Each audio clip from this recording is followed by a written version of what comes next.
And that's why burning Asmongold's house down is not an act of biological terrorism, it is a constitutional right.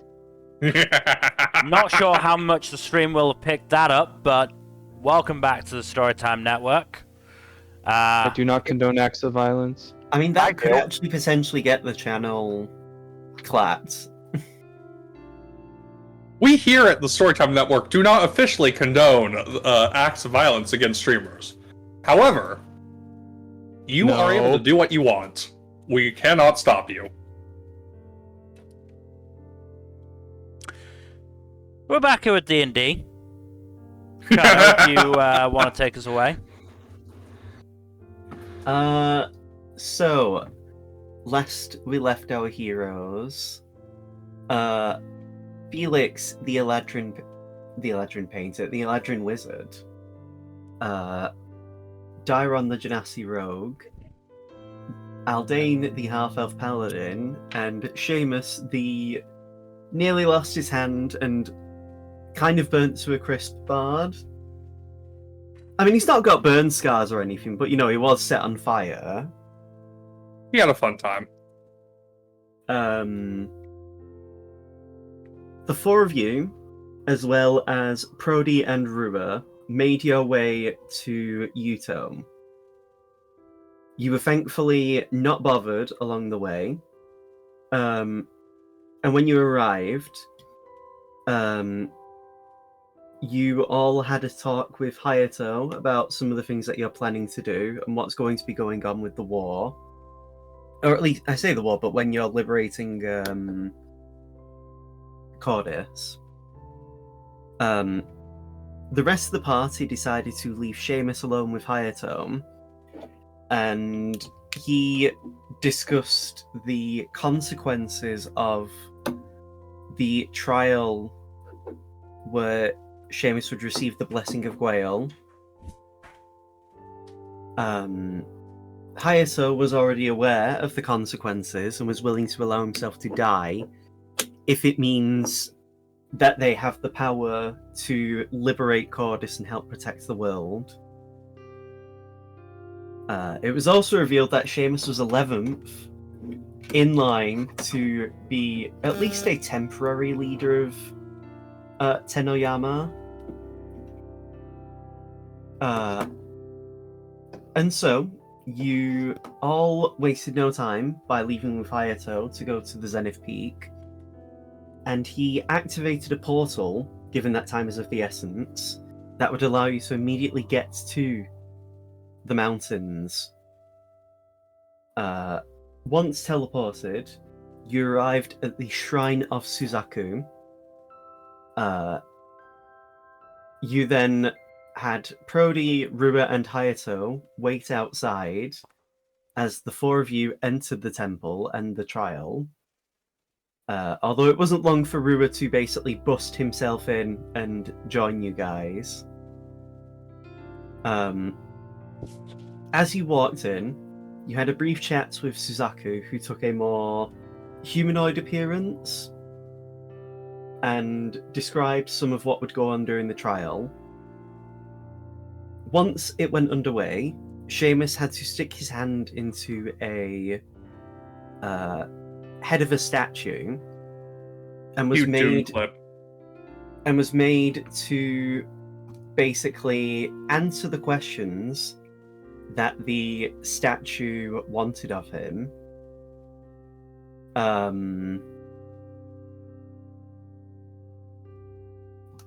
As Sheamus... Yeah. It was my exposure as someone who does not pay attention and...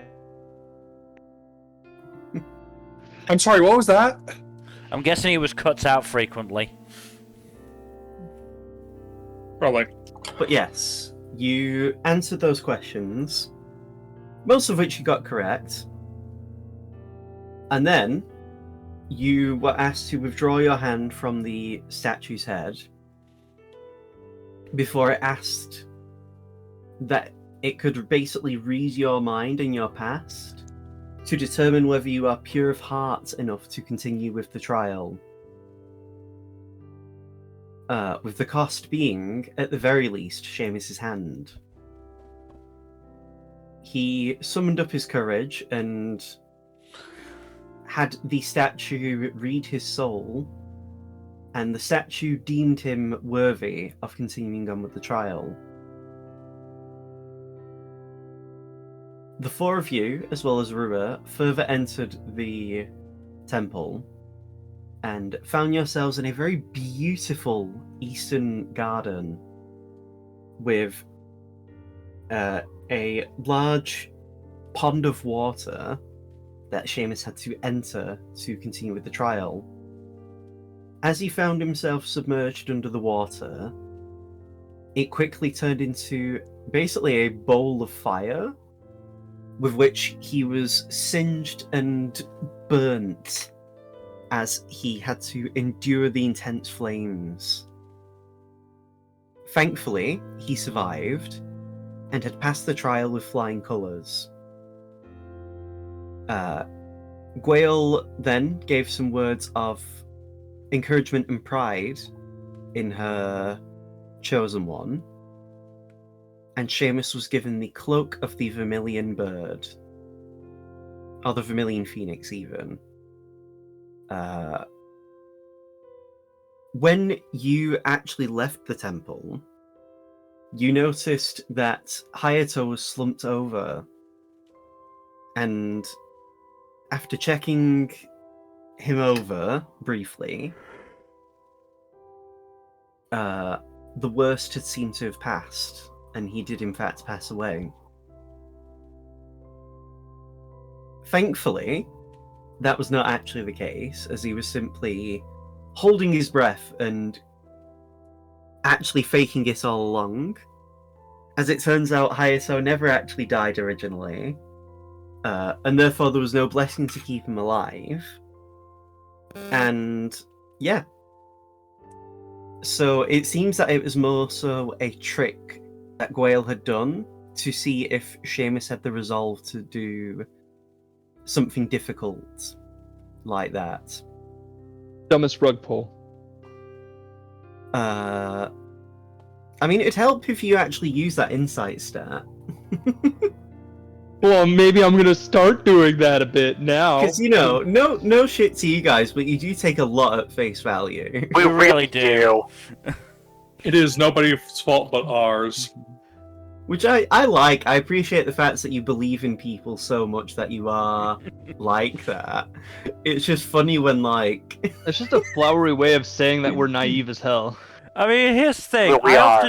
I often choose not to roll insight because I'm like, Felix is a trusting guy. Of course he'll take that on face value. Aldane is also a pretty trusting person by nature. Nevertheless, now there are half of you who have completed your trials and gained their respective blessings. The only thing left, at least on the agenda that I know of, would be to head to the Frostfang Mountains, where at worst you will either fail the trial of Byakko and gain the favour of the Frostfang orcs, or you fail gaining the favour of the orcs but pass the trial, or, you know, worst case scenario, you just fail both, which would be very embarrassing. But, you know, you could also pass both, which is very possible, obviously. As well as heading to Silternok to deal with the Temple of Seiryu, to have Dairon pass their trial, and, at the very least, convene with the Dragon's Throne and Torrent, the location, to work with their leaders and organize the liberation of Cordis. So, I'm going to say you guys have basically teleported back to Yuto. You've come down from the mountain, and it's the four of you, as well as Rua, Hayato, Prody, and Rua. Did I? Whatever. Words. So. Word is the word. Yes. As you are at the gates of the Zenith Peak now, Hayato says to you that unless you need him, if any of you want to talk to him at all, he's going to have a rest.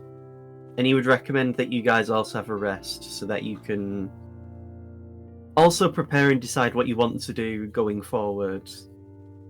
I thought you had a rest at the top of the peak. I was only like that for a few moments, Felix. Why didn't you stay asleep? Because I wasn't Funny. actually. Because I wasn't tired. I was pretending to be asleep, so that Sheamus believed he had killed me as part of the trial. Which again, I am sorry for, Sheamus. That won't ever happen again. You have my word.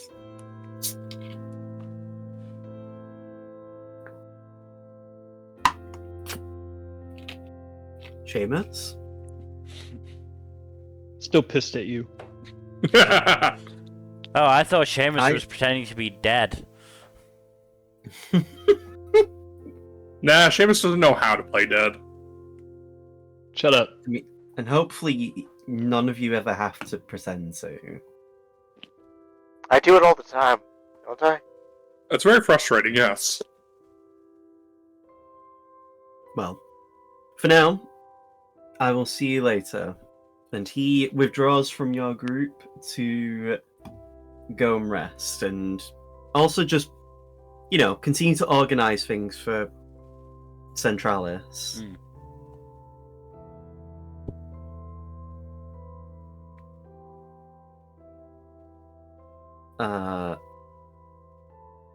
Rua will actually say to the group, Felix, don't your parents live here?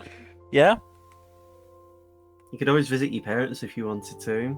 Oh, that was the plan.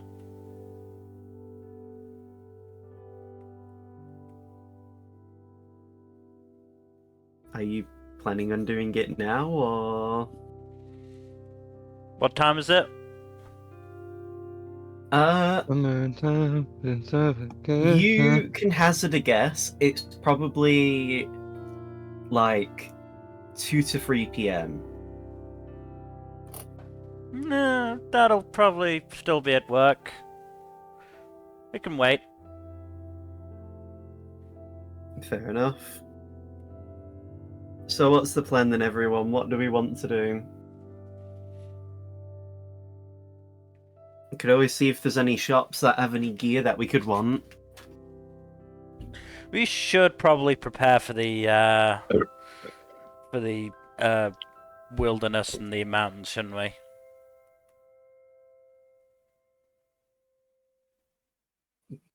It's what behoove of us.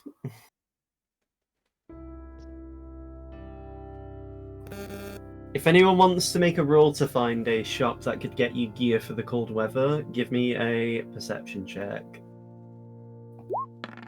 This is Rua's roll.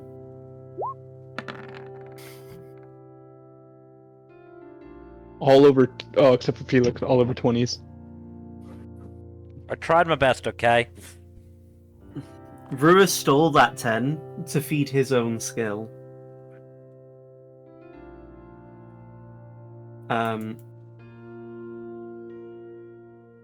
God, that is crazy though.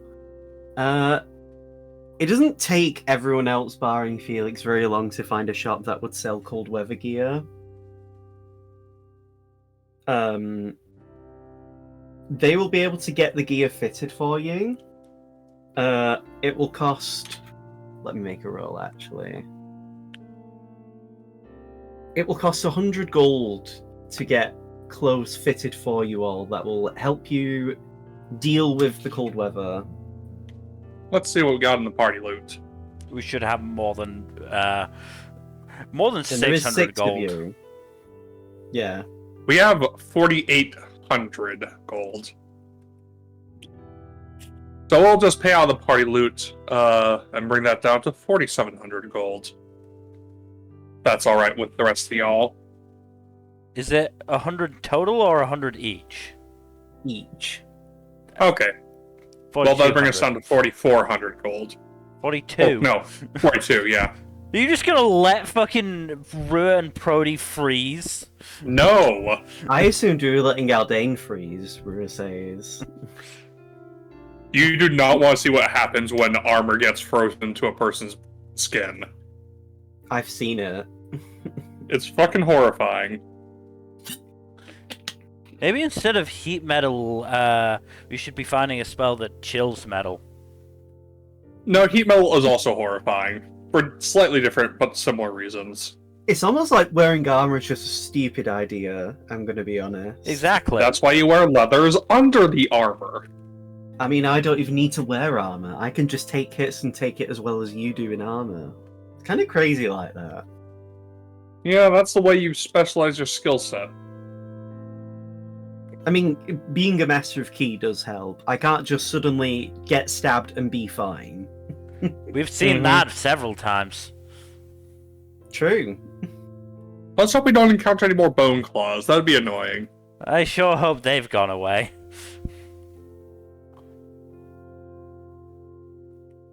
Kaido, I know you're tenting your fingers menacingly. I mean, I think it'd just be funny if you encounter a bone claw and Rua's not around to deal with it. You And get it just stabbed wipes by you it. guys. Well, no, you guys just get wiped by it because he's not there. He's not there to take the bone claw bullet for us.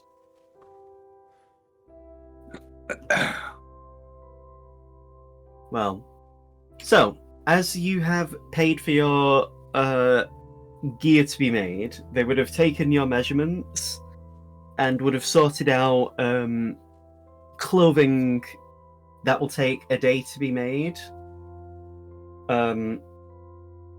So you'd have to wait anyway before you could leave. Like, there's no point. Also, Sheamus still has taken damage that hasn't been healed off. Correct.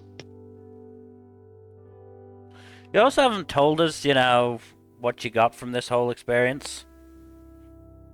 Beyond, you know, second degree burns.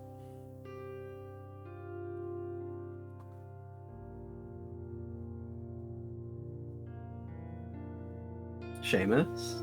Are you gonna tell us, or are we just gonna, you know, Yeah, I'll take some live not healing. knowing? That wasn't what we Not asked. what I said. What? Did the trial mess with your hearing? Yes, I can't hear for shit. I still got water in there. But you were in fire. Weird, 'cause It would have That dried too. up the water. What? what is happening? I think Sheamus doesn't want Okay, to so- talk to us. What was the question? He's too good for us now. Yeah. Can't believe we're being big timed. By Sheamus of all people. I know, Actually, right? no, I can God. believe that. I can believe him trying that. What they were asking you, Sheamus, is what were the blessings you got from your trial? I got this sweet new coat. This sick ass coat. The cloak, yeah. Yeah, we saw that. What else? The non-physical stuff. I basically got an upgrade to Bardic Inspiration. Interesting. Yeah.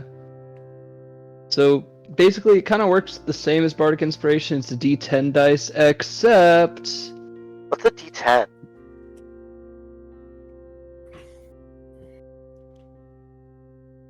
that's infuriating. I don't know how to explain that in terms. Just say it's enhanced. It enhances my Bardic Inspiration. So let me double check the wording on this. Even if you guys fail with my blessing doesn't go away until you succeed. Yeah, so say, I don't know, Aldane needs a 15 to pass. He rolls his inspiration, he still fails. Next roll, whatever he does, he can try again. And use Still that has dice. the inspiration. Yeah, and if he succeeds, it only then goes away.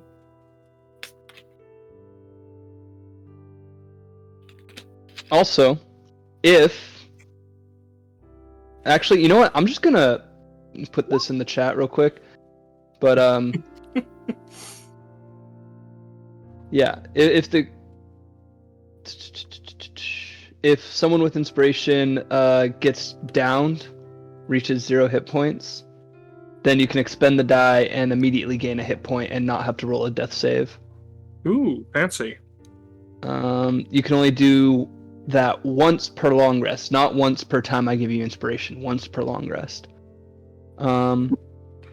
Still handy. Use number of times equal to your charisma modifier. Yep, that's 5 times. Oh yeah, in addition, when using a spell that... Okay, this is another one. This is one that shouldn't be on Phoenix's inspiration, but I just put it on the back of it. Yeah, it's just part of the cloak. Yeah.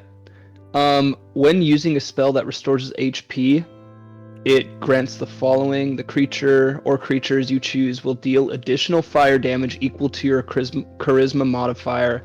This type of fire damage ignores resistances. Ooh. The charisma modifier, I should have worded more specifically, would come from Sheamus. Yeah, my charisma modifier, which is 5.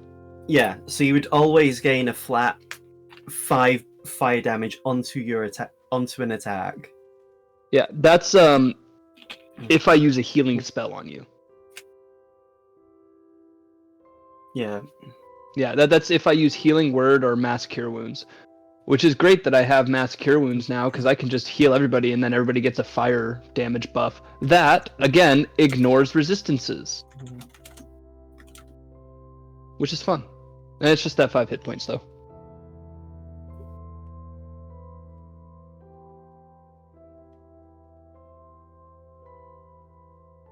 Yeah. I'm good. guessing that's a once per heal type thing. Yeah. Yeah.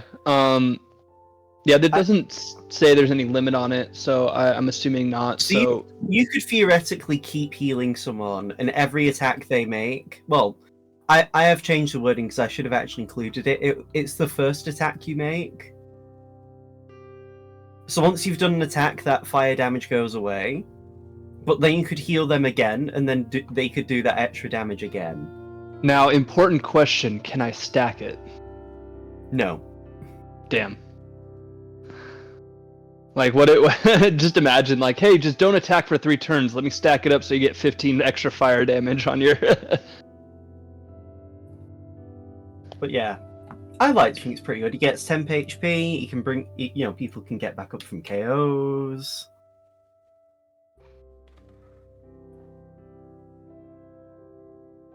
But yes. Oh yeah. Once the creature succeeds on the roll of the die, they gain temporary HP equal to the roll of the inspiration die, and the die is lost. Yeah. So not only do you get the addition to hit rolls or save rolls, but you also get whatever you roll on that is temporary HP. And that's a D10, guys. You get a D10 of temp HP every time I give you an inspiration. Don't forget though, when it comes to temp HP, it's only the temp HP only increases based on the highest source of temp HP you gain. Yeah, so you get already... inspiration again, and then you roll again, and you roll higher, then it replaces the temp HP. It doesn't just add to it. Yeah, got it. But again, still very good, especially when temp HP is not very easy to come across. Yes. So, as you describe your abilities to the group,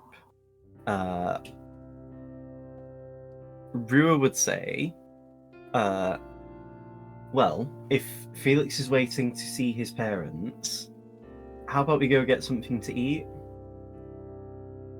Sure. It can be a celebration of Sheamus's passing at the trial, and a nice moment to relax. Sure. If any of you want to do another perception check to find a good place to eat at, you can.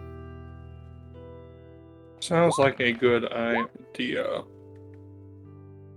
God, a nat 1 Rua got on that other side of the dice.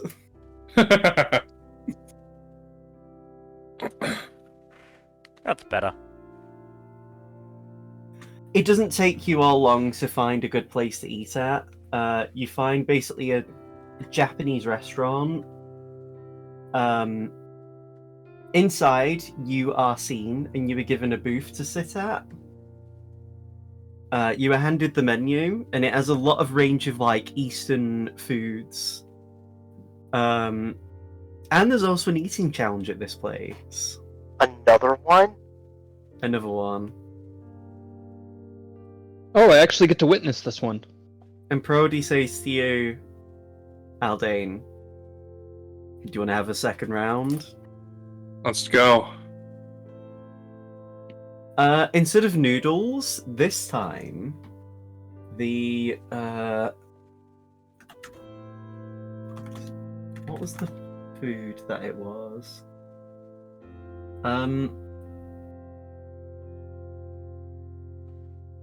This time it is what was it now? Let me find it. It's takoyaki balls, which for people who don't know is octopus.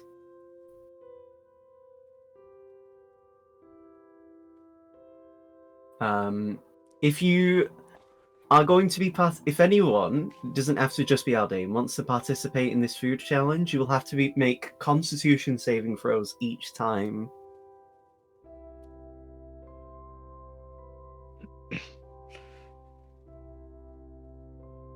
Yeah, No one else wanna join in? I'd like to not be vomiting when I go see my parents. I'd also like to not be vomiting when I go see Felix's parents. Rua's going to join in. He's going to join in to eat the takoyaki. I mean, yeah, I think we're all going to be eating the takoyaki, but yeah. No, I mean, Rua's going to be joining in for the challenge. He's joining in the challenge, okay. Yeah, Dyron ain't doing that. Dyron's like, nope, not my bag. What about you, Sheamus? Do you want to join us? Yeah, Felix turns to Sheamus and goes, what about you, number 11? Shut up. I'm not one for food eating contests.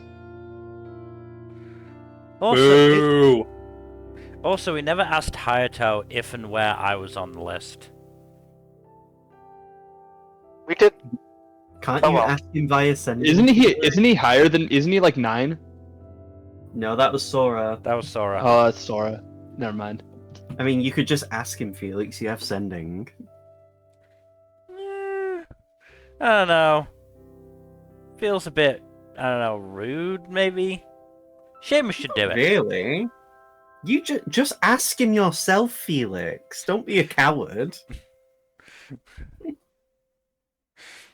It's not like you're asking your dad a question. Yeah, and I need to, scrunch up all my courage for that encounter. Let alone sending to, the ruler of my country. Who's also your friend. Also, you don't stop making fucking jokes about me getting impaled. Because you're not the ruler of my country. But you live as a citizen within Centralis and own a house. You are what part of my country? At the very least, you're there on a visa. What's a visa? I don't know. I could just deport your ass if I wanted to, if I was corrupt. So yeah, you're a part of my citizenry. Darren's just gonna quickly check your file. Rua turned orange in a recent moment. Yeah, didn't you know, my VP, Zaros, visited the Pope, killed him, visited China, visited India, caused the ceasefire to end, and now apparently he's going to meet Xi Jinping. How does he kill everything he touches? Not fun fact, when Vance went to go to India, apparently a relative of one of my coworkers was in that terrorist attack. Oh god. Oh, fuck. Yeah, no, it's bad. But yeah, so just to check, you're gonna deport me from Cordis to Tennoyama. When we're not in Cordis, but we're in Tennoyama. Yeah, once we liberated it, then I would be able to deport you. But you can't until then. No. Seems like a bit of an empty threat then. Yeah. But that means you won't be getting anything that you left in Centralis. Could I leave anything in like Centralis? all them art supplies. I got most of them on me, to be honest. Oh yeah, I forgot you're all hoarders. We really are. We're real bad about this. You guys need help. I mean, why would I leave my We're fine. art stuff when I want to do art elsewhere? Because you might have carrying limitations. What are those? Funny joke, Rua. Oh yeah, true. I forget as he opens his coat that has they aren't lined because it's a portable hole inside his coat, but he actually has a better carrying capacity than you guys because the portable hole is actually much better. I always forget. You know what we should do, just as a joke, is if one of you guys puts the bag of holding in my portable hole. I feel like we shouldn't do that. Roll Arcana for why that would be a horrifically terrible idea if you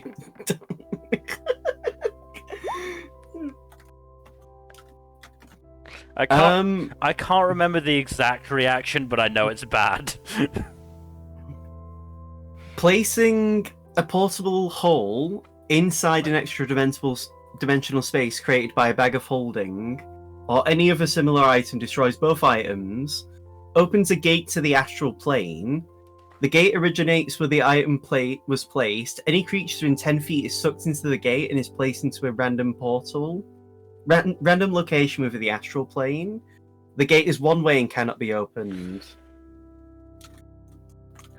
I don't like the way that sounds.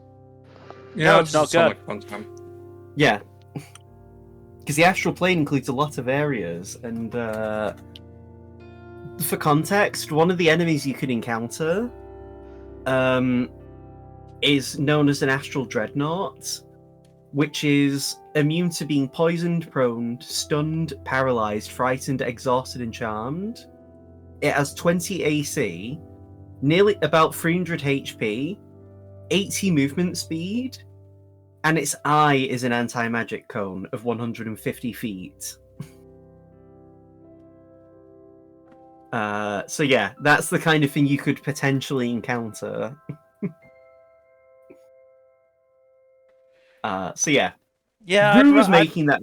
I'd rather not take a holiday to the astral plane anytime soon. Obviously, yeah, that would be terrible. But absolute last resort, we could just.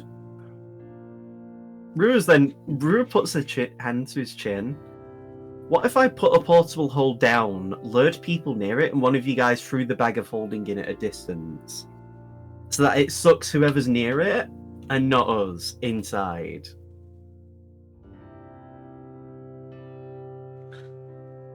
But then we'd lose that ring of featherfall that we've never used, or that ring of water walking that we've never used, or that potion of hill giant strength that we've never used. I mean, I can walk on water anyway, so you guys don't need that. I mean, the rest of you would struggle to follow along, but Or that book of Constitution people are always arguing about but never use. Oh, I already read that. Damn it! I didn't really. I'm joking. There's no point in me reading it yet. I'll just wait until you guys die of old age. Thank you, I think. Bagsy on it first when they die. Fine. I mean, you're older than me, so you'll die of old age before me anyway. I'd like to think that I wouldn't die of old age at 300. Or before 300, I should say. I mean, I won't die at 300 either. I'm an elf. Then what am I? Also an elf, but you're 100 years older than me. I'm gonna die first. Possibly. Technically only like... I'm willing to take that bet. Technically only what, like 70, 80 years older than you? Than me? No, than Rua. Oh yeah. Yes. I mean, 100 years is technically untrue. Unless you're 5 years old. I can never tell with people. I'm 24 years old, Felix.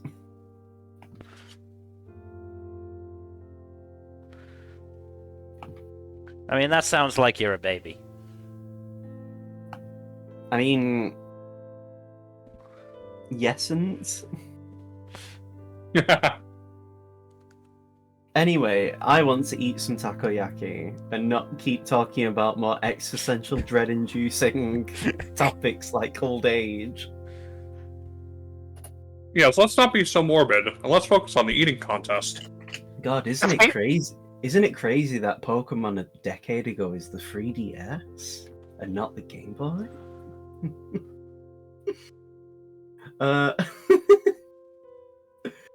So, Aldane, if you would give me a Constitution saving throw.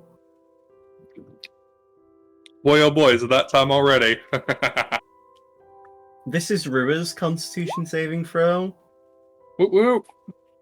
Oh dear. Thankfully, the DC is an 8. But you do see Rua's like, I didn't realize this is what they tasted like. Yes, they're quite chewy. But there are takoyaki places in Centralis. I've been to them.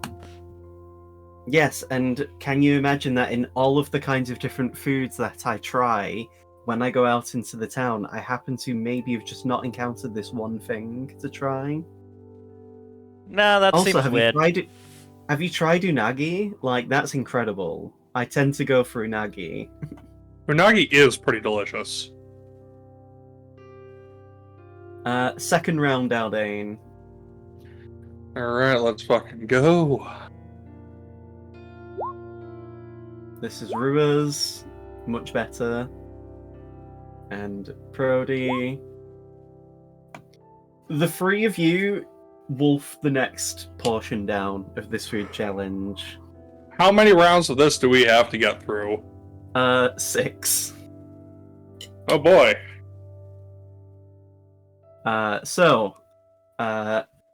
Go again, my guy.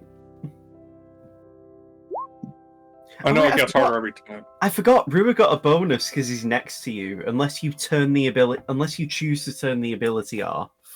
No, I'm not turning the ability off. That'd be dumb. If nothing else, yeah. it would Also, hinder what's the Aldane as DC? well.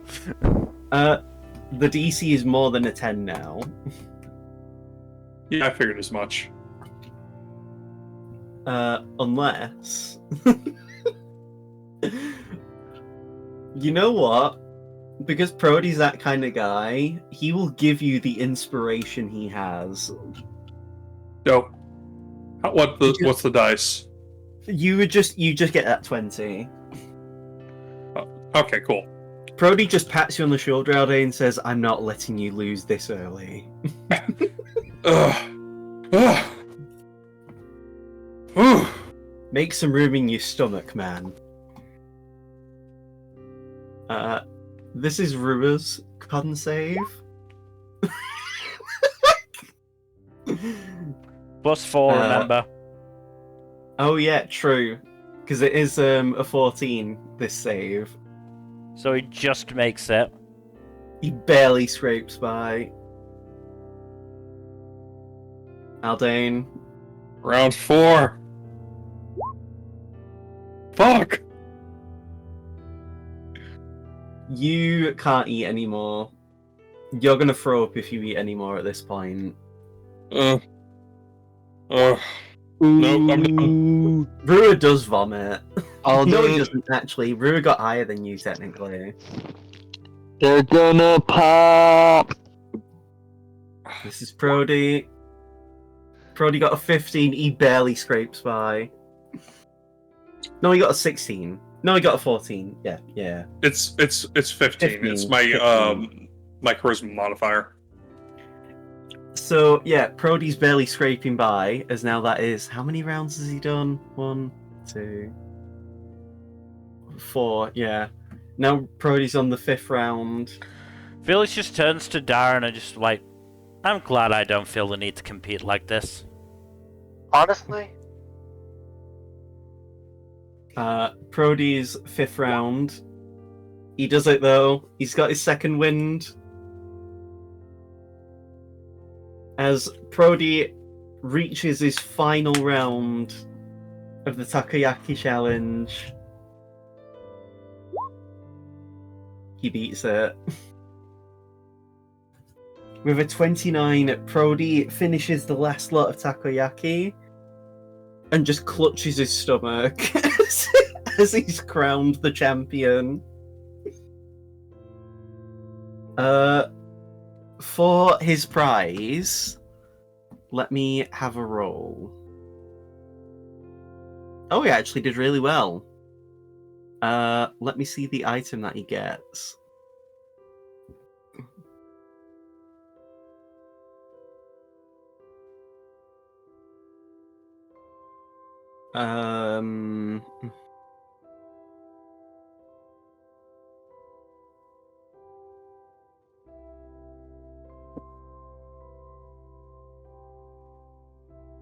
Where is it now?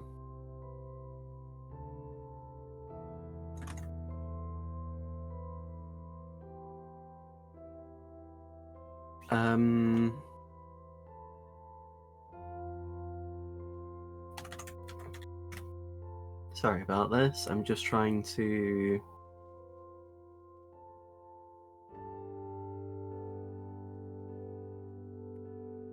Where in the hell is it?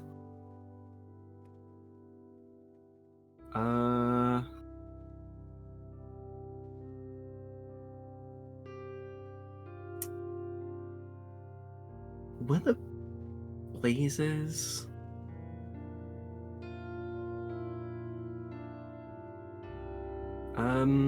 Here it is. So, for completing the challenge, Prody gets this ring. The ring specifically, I'm trying to think of how to describe it now.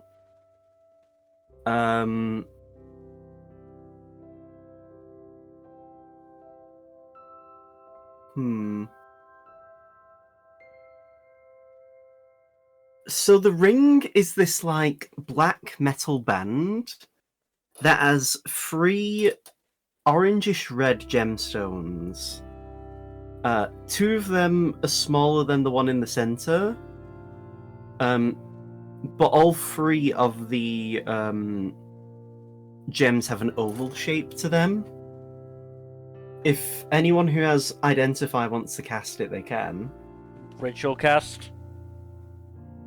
As you take the 10 minutes to cast it, this is a ring of truth-telling. Huh. This gives you advantage on insight checks to determine if someone is lying to you. I will... Chiron, do you want this? It's Prody's prize. Let him keep it. I'm already pretty good at that. I don't necessarily.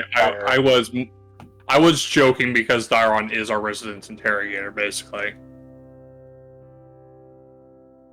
I mean, I don't mind if Dairon has it. Nah, I'm okay. Fine, fuck you, Dairon. He doesn't say that. That'd be so out of character. Prody puts the ring on his finger, and then he just says, I will attune to this over the course of the day, then. You just watch as he, has his head on the table. He's clearly extremely full after eating that much food. You good there, Prody? I'll manage. And so, as you guys are enjoying a nice meal, eventually, Felix, you would know your father would have finished work by now. Okay, let's take a trip to the old homestead. I wonder how he's taken the reaction, or how he's going to react to the whole, Black Rain in its, old incarnation not really existing anymore. Positively? Maybe.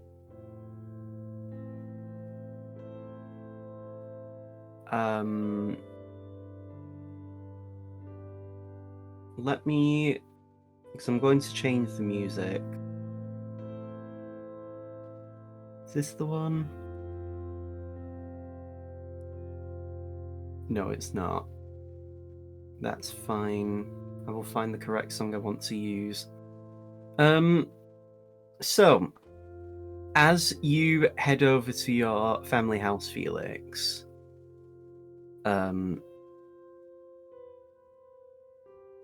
sure, we'll use this for now. You arrive at your house with your friends in tow.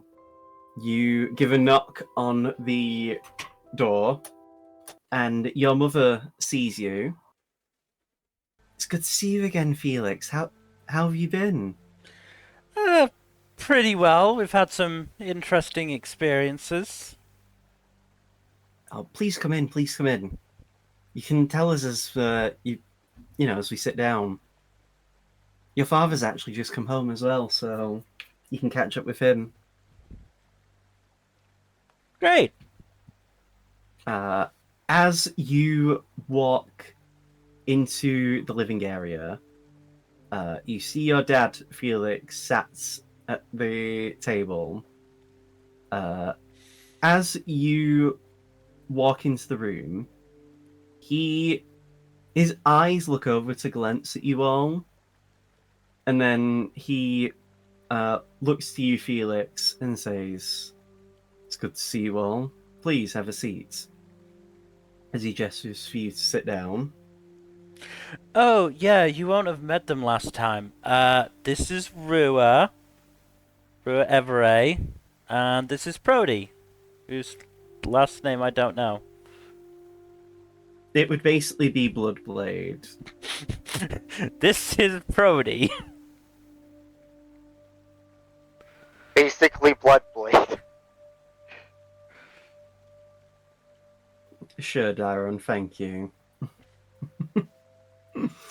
As the four of you, as well as your two friends, sit with you, your mother returns with basically a pot of tea and cups for you all. As she sits next to her husband, she looks at you and says, "So, how have you been? We heard things were very intense in Black Rain." Yeah, we were part of the invasion force. Your dad looks at you with a sort of like... He looks at you with an expression that's very hard to tell the intent of. I will inside it then. You don't have advantage to see if he's lying about his gaze, though. No. So, you struggle to understand how he's looking at you. You think it might be positive, but your dad, you know your dad to be an almost perpetual frowner, so... As always, I struggle to know how my dad truly feels. Isn't that everybody? And so, how did that go then? I mean, I assume you succeeded because you're here to talk to us, right? Yeah, we succeeded for the most part. Then we... how to word this in a way that isn't going to be concerning. Brewer just cuts you off and says, "We found ourselves in the land of the dead." Not how I was going to word it. Of course. The moment he says that, your parents look... Both of them look shocked. Don't worry, we did not die. We fell in through a portal. Literally, we fell in through a portal. When Aldane says, "Don't worry, we didn't die," this Felix has to stop himself from reacting. We didn't die upon entry into the land of the dead. Yeah, we didn't get to the land of the dead by dying. We fell, as Dyron said, we fell into a portal. as you say that you didn't actually die, your parents seem to relax a bit more. But then Rue will actually jump in to say, we nearly died multiple times. That goes without Felix, saying. It was a dangerous situation. Especially Felix here actually became a pile of ash. Before he finishes that sentence, I'm gonna like smack a hand over his mouth. As a pilot. Hey Sheamus, I think Rue said he wanted to go for a walk. You should take him. Rue's just shaking his head as he then like. Naira dope slaps Rua. What? What's going on, guys? Why are you being so suddenly rude to me? Oh. Let me just see. It's been a pleasure to see you both again. Nothing terrible happened, we promise. We all made it out alive and happy. It's just the thing of Zoro after dealing with Kuma. Nothing happened. Nothing happened, yep.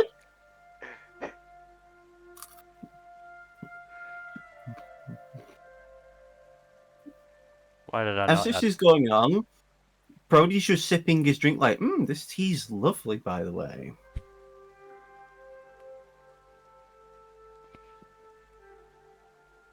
Brody's just enjoying being a fly on the wall. I'm sure he is.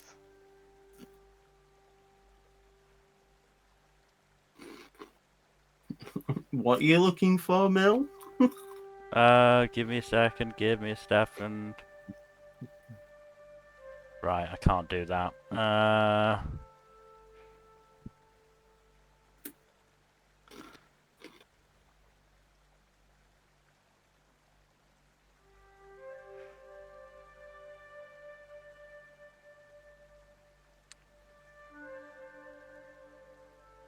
Oh, let's assume that I can't actually do anything other than just keep my hand over Rue's mouth.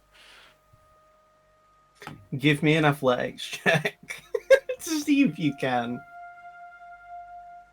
Because he wouldn't let you just keep it on him. No, Rue just wrenches his face free. But Rue will just say, fine, I'll leave you to do the talking, Felix. Considering it's my parents, I would hope so.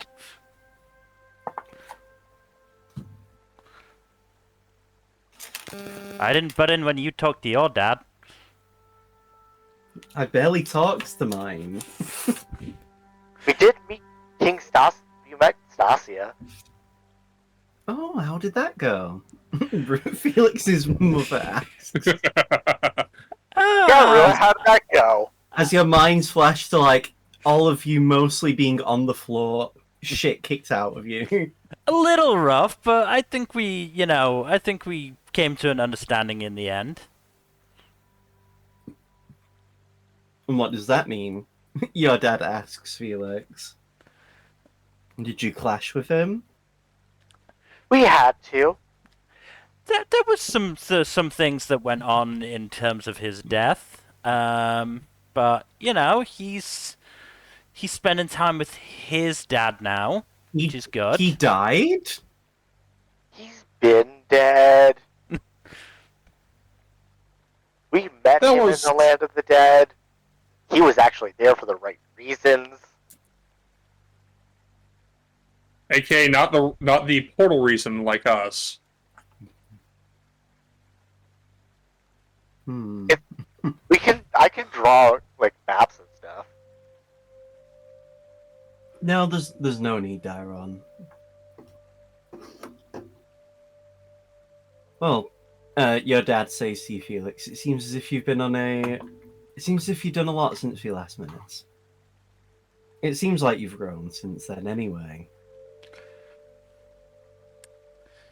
Yeah, we had an interesting encounter with a turtle-shaped friend when we came back. I feel like this you can tell.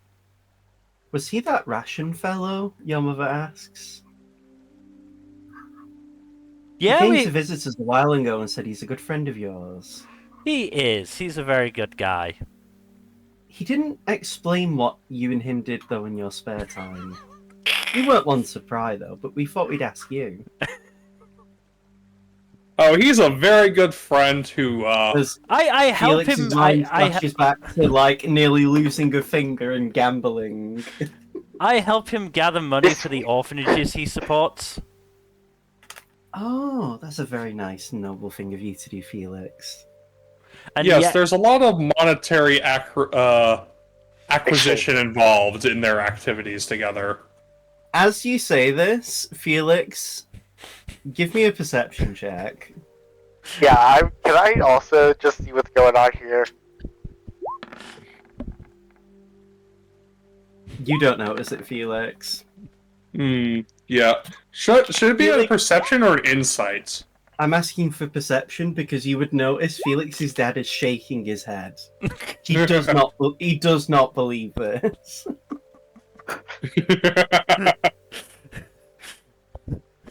To be fair, we're not doing a very good job of not being liars. In fairness, Alday doesn't like lying. Dyron isn't trying. Well, if at any point you need to come here and rest, you can. Your mother says, Felix.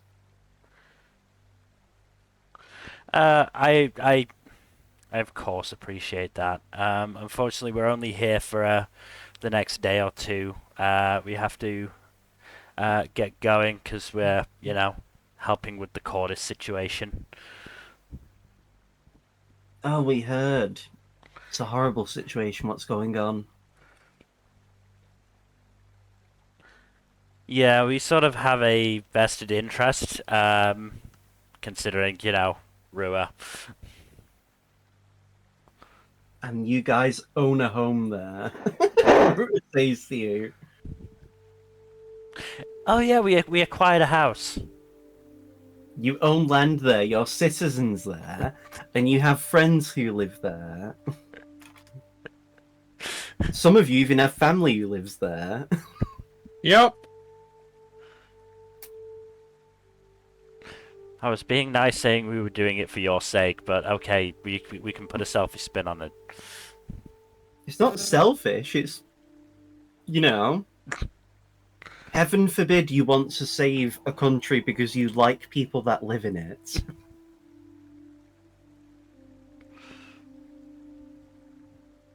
No. Nobody would believe that, let's be real. I mean, true, it's not like any of us would save Bovetman. This is Well, true. I'd actually help. I'd want to save the people, but not the royalty. Rua just says that quite brazenly. To be fair, I'd help in taking over Belvetman. So maybe we should move on Bovetman is to... not a nice place to live, you And think?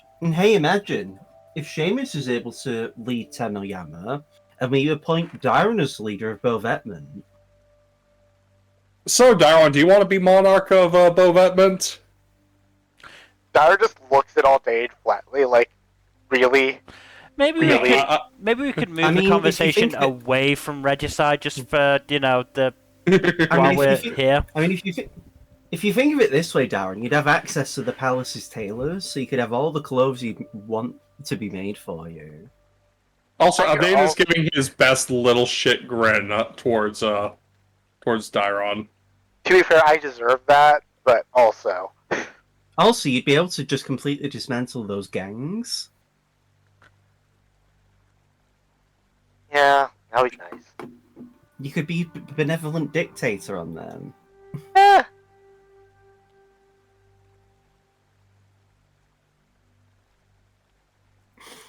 Anyway, how have you guys been? Your mother, Felix, is just like nodding with a smile. Like, it's clearly vastly above her. You don't even need to really insight. You can tell it's just very much above her pay grade. She can also tell you're like. She can also tell you're just having banter with each other. So like, she isn't worried really. Mm.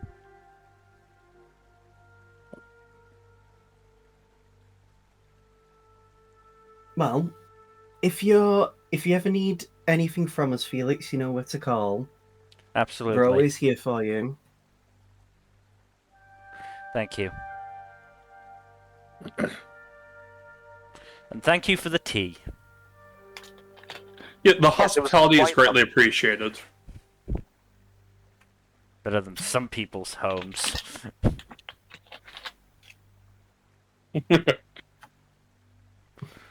Who is that in reference to?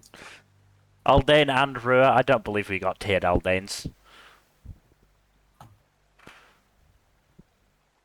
I mean, Rue just says, well, I've never invited you to my home in a friendly capacity. It's always been because you've been there to get missions done. And yet we're friends. Yes, and because we're usually too busy hanging out at the guardhouse. Don't remember getting tea there either. You can ask for tea. They usually have people who would make it if you asked.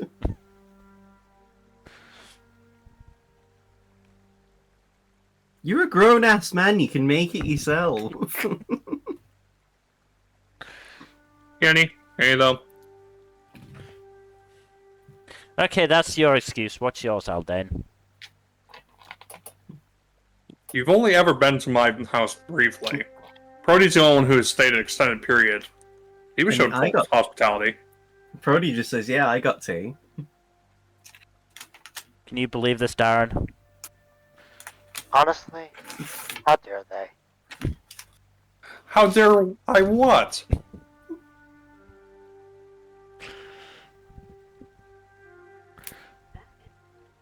I mean, not offer us tea, I guess. To be fair, you haven't offered us tea. Your mother made it for us. You didn't even have to offer. It was just given. That's true hospitality.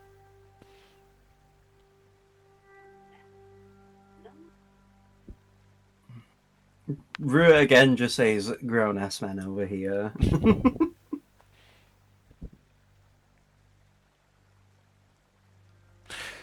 Anyway, I imagine we banter back and forth like this for a little bit more and then leave. It's up to you. You could stay the night there if you wanted.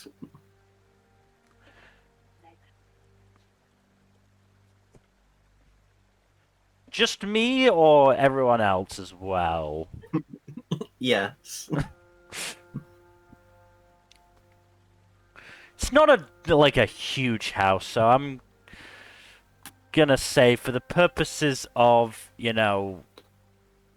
not having to join up with them again in the morning. Well, I suppose I've got 4 hours where I'm not doing anything and the others are dreaming. It's not like the inn you would be staying at is terribly far from your house. I'll sleep in my childhood bedroom then. Well, trance in my childhood bedroom. No, you said it. You said sleep.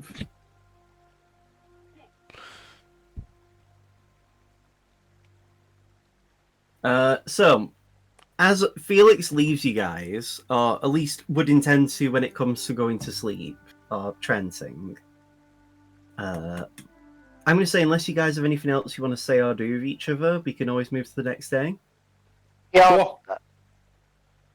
Sheamus, all of your healing, all of your health and resources are filled. Yeah. No longer trudging around at like nearly 19 single HP. digit. Yeah, like nearly single digits. When you awaken, you would have a package delivered to your inn, which would include 6 cold weather cloves.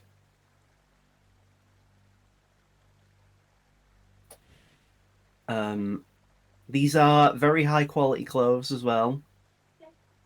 And yeah, you notice they're all color coded actually.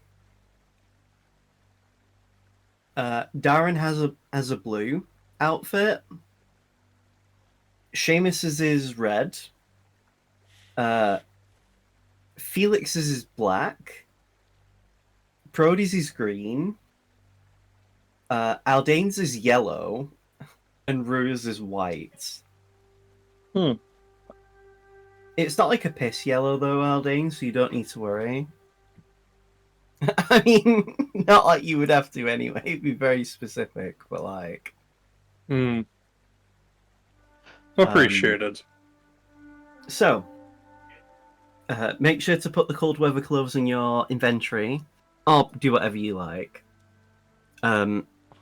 When the morning arrives, there would be, as you would be potentially eating breakfast, you see Hayato walk into the inn to sit with you guys. Well, I hope you had a good rest. And Sheamus, how are you doing after your trial? Are you feeling any lasting effects? Just foggy in the brain, but otherwise, I don't know. I'm doing okay.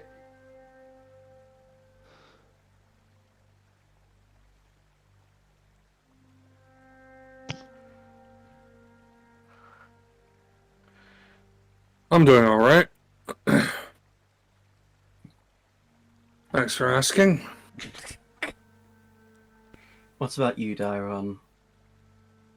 Oh, I'm doing okay.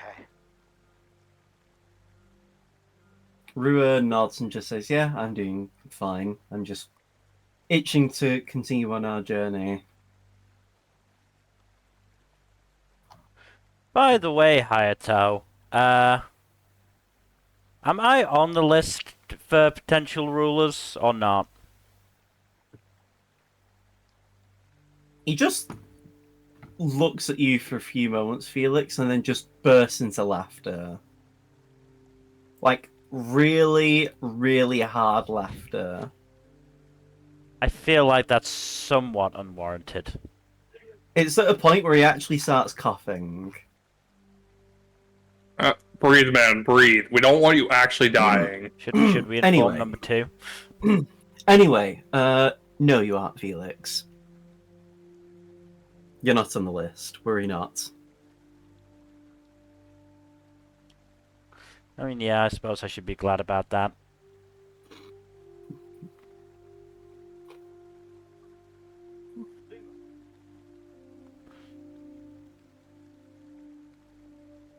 I mean,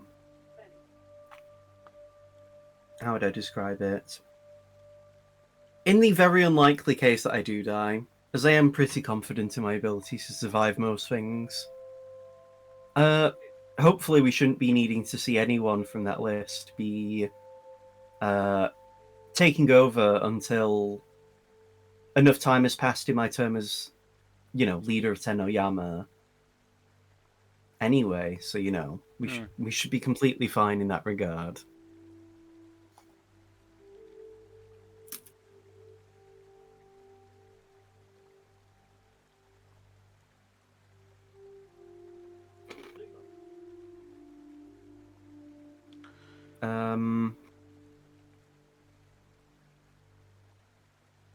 So, what is your plan actually next? Hayato asks. We're going to be going north.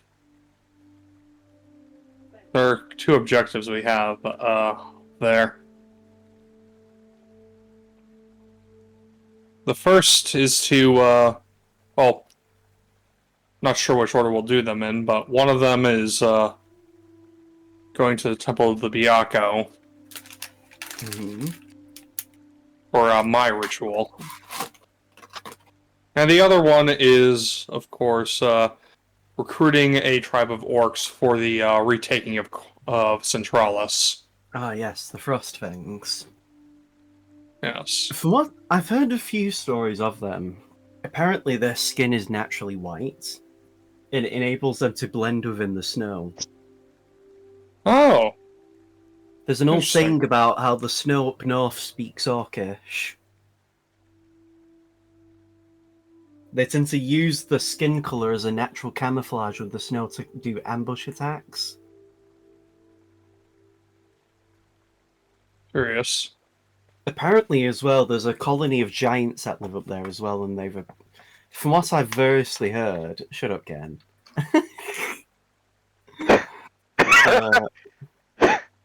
Sorry, couldn't I am resist. Lorax. I speak for the trees. But for some damn reason, they're speaking Vietnamese. I mean, that is basically the joke that I'm going for. But yes, he just Also, that saying was a how, terrible Christopher Walken impression. What makes you yes. think that was a Christopher Walken impression? The way you're trying to accent the words. If I was trying to be Christopher Walken, I would enunciate my words differently. I'm still going with terrible. It is pretty bad. All of my impressions are bad. I think it was funny, Sheamus. Oh, thanks. I wish I just knew who Christopher Walken was.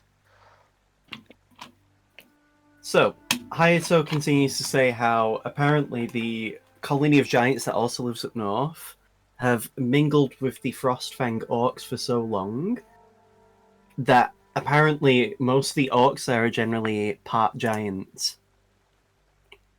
Which is also why they are unnaturally tall and unnaturally physically strong.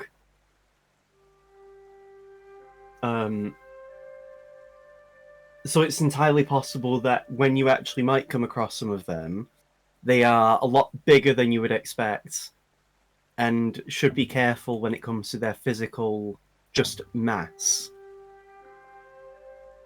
Good to know.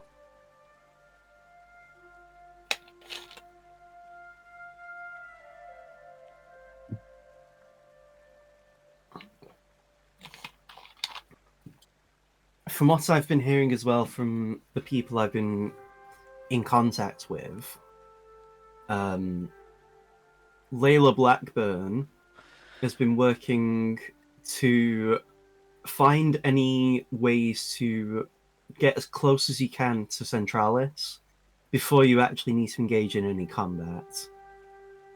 That's appreciated.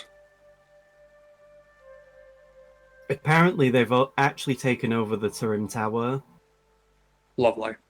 but from the time that Turim had actually left the tower unattended, they made sure to remove any magical artifacts they would have had left there anymore, and rig the place with traps. Can't imagine the cult was happy to find those traps the hard way. Well, from what I heard, they had already attacked the tower at one point a while ago, and you were there at the time it was attacked. Yes. So, from what I've heard, they actually used their magicians to deal with the traps anyway. Damn it. Why can't we have nice things? I don't know what to tell you. Speaking of giants, though, apparently there's been a Goliath within Venari who's still working to keep the town from actually being taken over. He isn't the only one, but from what I've heard, he in particular is distinguishing himself rather well. Ah, Mr. X. Hmm.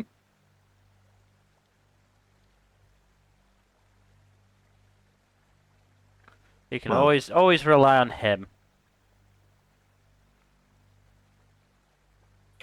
We've tried to get people to actually go there and see if we can contact them, but it's been very difficult, especially because, as it should have probably been said to you before, but the Centralis naval fleet has also been taken over. So actually getting ships near the country is also extremely difficult.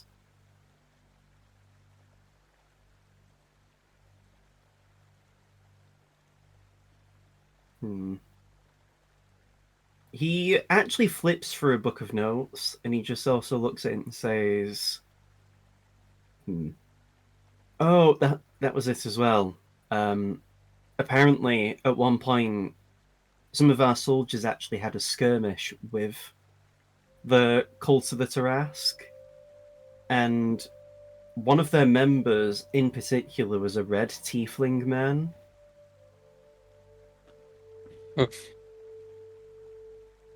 Quite large, quite imposing. I don't know if this might be of any news to you or of any interest. I mean, that sounds like Zaris, doesn't it? It does, yes. More information would probably be good on this matter. Apparently, he was also working alongside a satyr, Oh god. and what appears to be the disgraced youngest son of the Akahane family.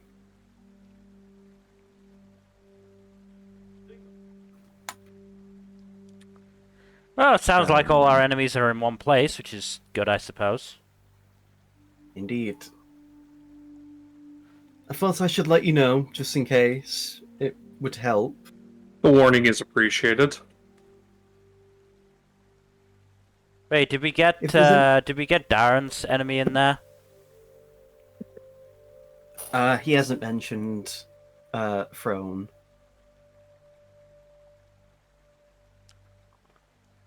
Be a little bit awkward if he wasn't there. I mean, Honestly, given I was just going to say, given Darren's skill set, that kind of person wouldn't be really on a battlefield. no, I expect Throne to be in a back room somewhere. He'd be more like a saboteur, if anything.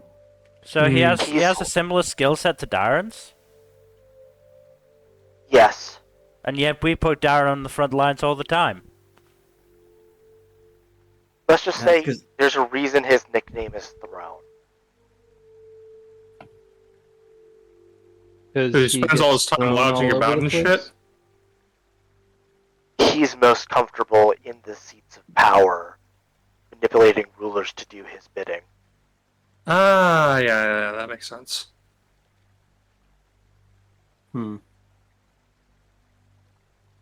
Well, if there's anything else you would need, let me know, and I will give you whatever information I can. I guess my question: do you have any hope that your court hasn't been infected? I mean, while there are humans who do live within Tenoyama, none of them really occupy any positions of power. Not by choice, but how would I describe it? The people he would have were part of Sheamus's family, and well,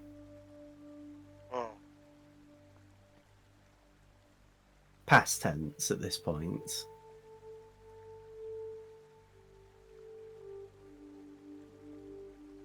So, no. And even then, we would... How would I describe it?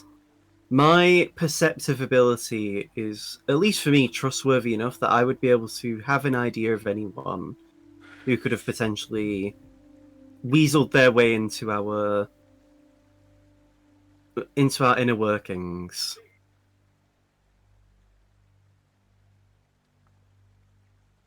I wouldn't be surprised if they're too busy consolidating power and trying to maintain what they currently have to really try and branch out. It wouldn't be sensible for them to overextend and give themselves reasons to have any of their people be interrogated.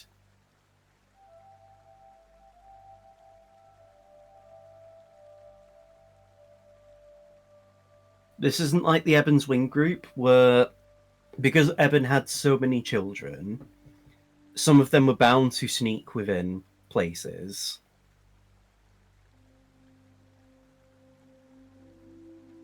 You know, when the cult of the Tarrasque is almost entirely consisting of humans, it's a lot more difficult for them to hide. Yeah. I mean, it doesn't hurt Evan's case that he was a giant slut, but yes. I mean, he's a dragon. They tend to go around very often.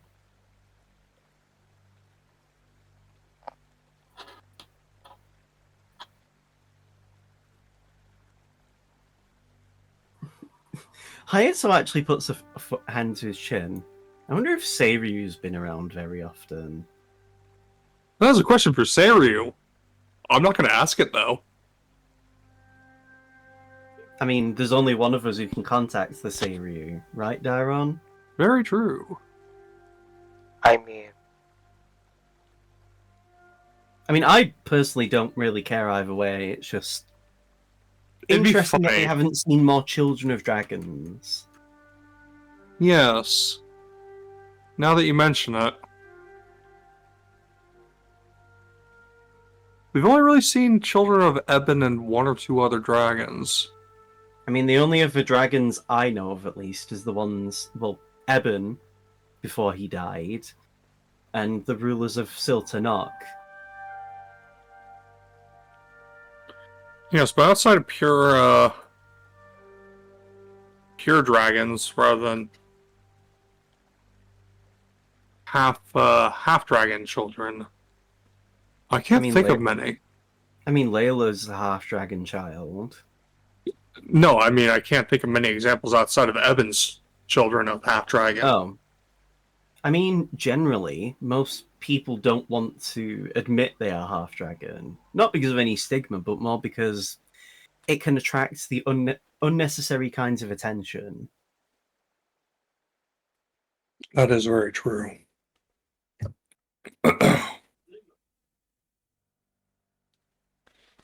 When the problem is, if you were to say admit that you were the child or descendant of, say, the ancient blue dragon, then people would be asking, where is it? And then it leads into like a whole situation. And we don't want to get into situations now, do we? I mean, it would be interesting to know where the other ancient dragons are, just because of what it could mean if we could ally with any of them.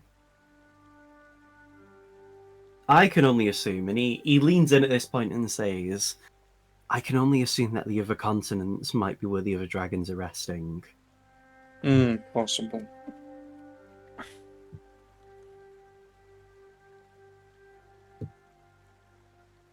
There are some ancient dragons that prefer living in the ocean, or at least in deep underwater caves. Blue dragons in particular are known for that. And given one of the continents is, again, apparently within the domain of the god of the seas, it might stand to reason that at least the blue dragon, as an example, might be located there. Mm-hmm. I mean, there are also dragons that are known to live in swamps. I mean, and, to the south west of us, there is a very known swamp that no one tends to go around.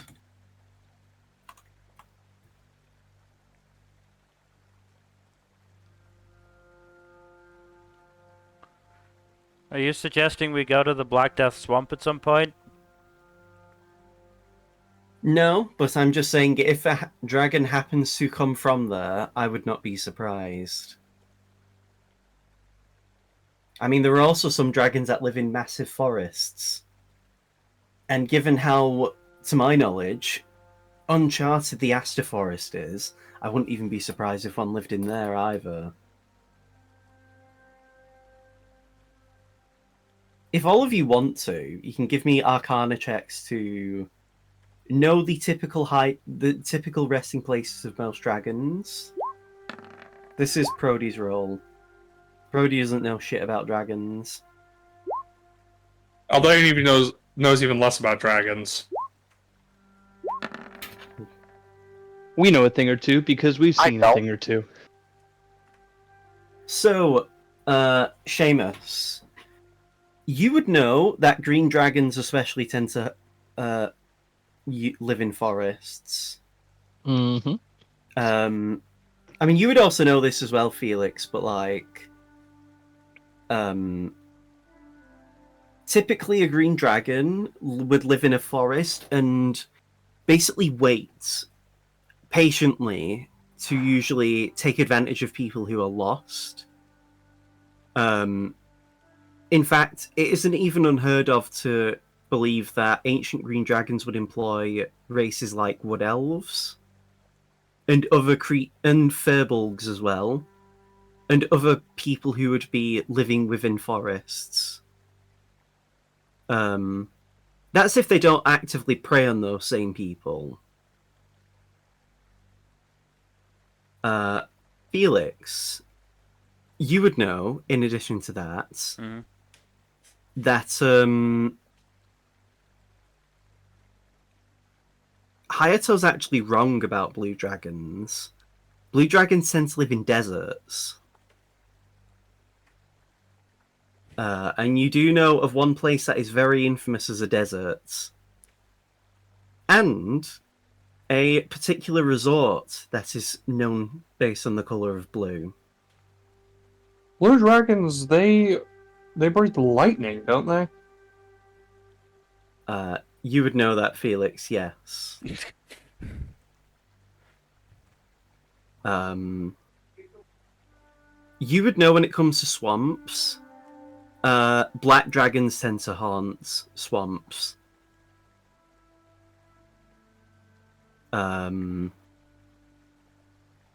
Which is probably the likelihood of where Eben came from.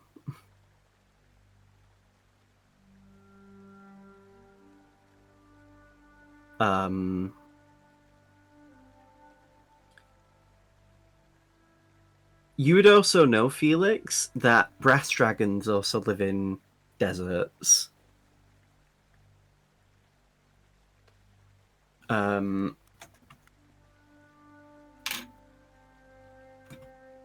So, you know, like, that's always a thing to keep in mind. Let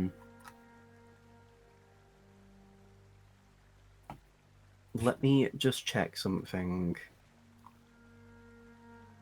Because you do know the ancient brass and silver dragons actually rule Siltanok.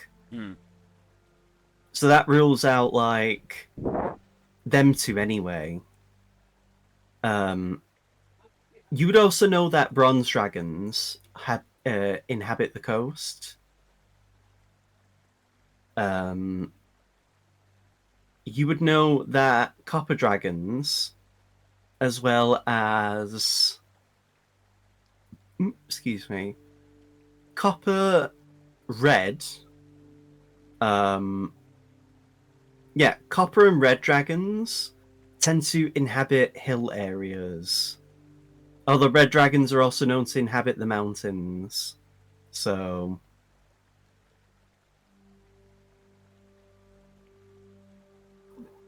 suffice it to say, like Hayato said, it's entirely possible that the other dragons just live on different continents. Especially because you also knew where the... I forgot to mention also where the white dragon lived. Before they died. Which was the Forbidden Ice. So it makes sense. It is entirely possible, based on the fact that, you know, if we go through the list of the dragons that you haven't met, blue, bronze, blue, bronze, copper, gold, green, and red. It is, like I said, it's possible those dragons just live on different continents. Or if they are around, they might not want to be found.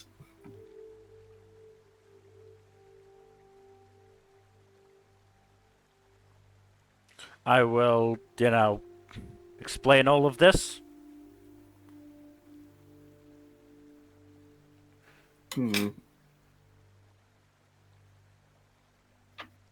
Rua chimes in and just says, it's interesting to think that Oryx must have met a gold dragon at some point if he was able to true polymorph himself into one. I wonder if he would know the locations of some of the other dragons. I mean, obviously, it's going to be very difficult to get in contact with him, but... Sorry, polymorph himself into a dragon? Yeah, because he wasn't... He's a descendant of a dragon. Did he not tell you this? He's a descendant of a dragon. A gold dragon.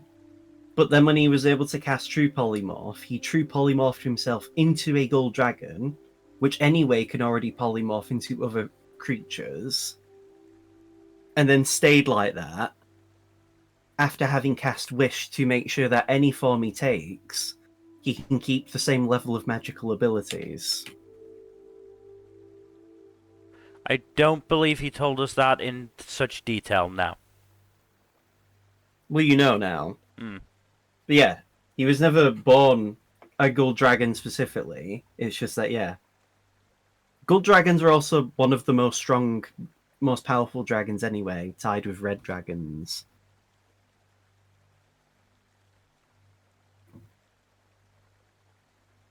It's just that, red dragons are usually evil, and gold dragons aren't.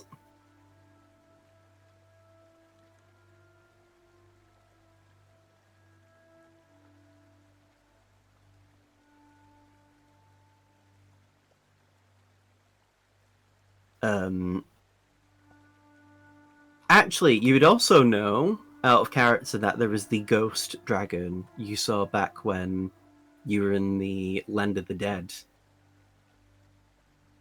Because you never actually dealt with the ghost dragon that you saw that was flying around the Tree of Life. No, we did Oh not. yeah, we kind of left that unattended, didn't we? I mean, I assume my granddad and dad are both dealing with it, if they already haven't. Seems like the most likely case, yes. I wonder what dragon that would have been, though, before it died. I don't know. White seems a good guess. I mean, I doubt it, because we already met the white dragon. Because it wasn't dead yet. And wasn't that white dragon, like, in the Dracolich piece? I mean, it's dead now. Does that not count? I mean, it would have been very recent for it to suddenly appear. Don't forget, we only freed those souls after we ended Kuro and Eben. Did Karen say it had been there for a while? I mean, I don't know. I can only assume that if it... I assume it would have already been... If it was in the Land of the Dead, we'd have probably seen it as a white dragon, rather than being turned into a ghost dragon.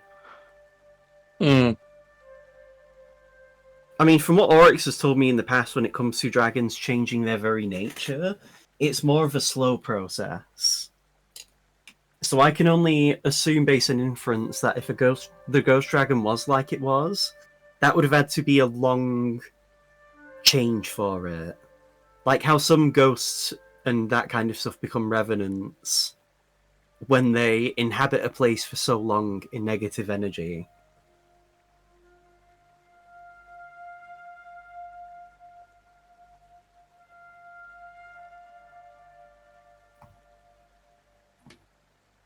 I mean, again, this is my conjecture. We'd probably be best asking Oryx.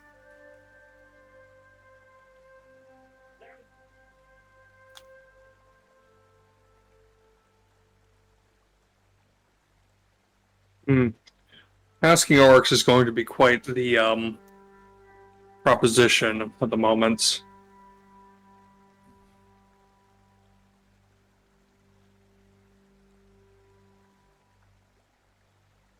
I mean, you could hit him up with ascending right now if you wanted. He seemed a little busy last time we did that.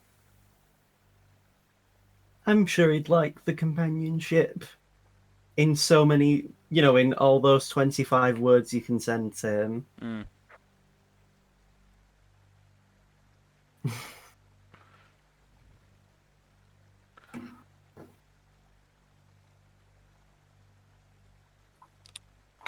I mean, if not Oryx, then I wonder if Seiryu would have any info on the ancient dragons.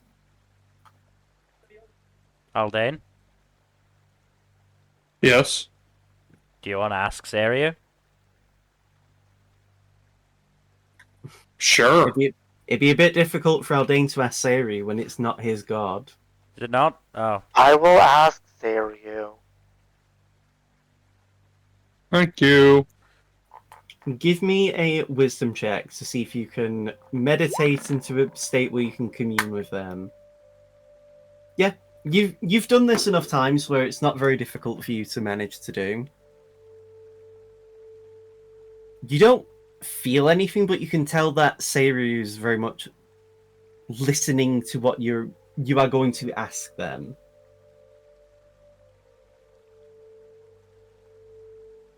Any thoughts? On. I'm not actively listening every second, by the way. Fair. I was curious. If you had been, I asked him what the questions that everyone's asking me. About the status of the other ancient dragons? Yes. Well, in my time, when I was a mortal, which has been a very long time now, I know that the ancient gold dragon was actually on the continent to the north. I say the As, north. like- The continent of the skies. The continent that, of course, most native Tenno-Yamans would have originated from. I never encountered them, but I was led to believe that the ancient red dragon also resided on that continent. I can't speak for the other dragons, so I have no clue. But I would not be surprised if at least the copper dragon... No, is it the copper one? Let me check. Yes, I won't be surprised if the... I won't be surprised if the green dragon happened to inhabit a forest somewhere. At least based on my information and my knowledge of dragons as a dragon hunter in my life. Most dragons tend to be, unfortunately, very stereotypical.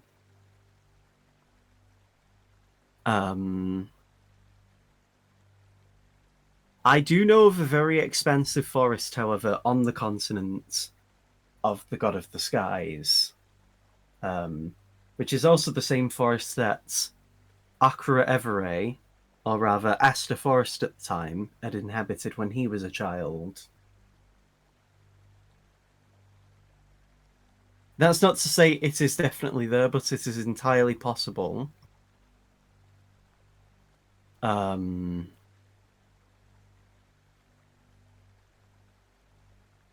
He will also have another look at something as well. Just pulls out like a fucking tablet and starts scrolling through everything. He's checking his DM's notes. I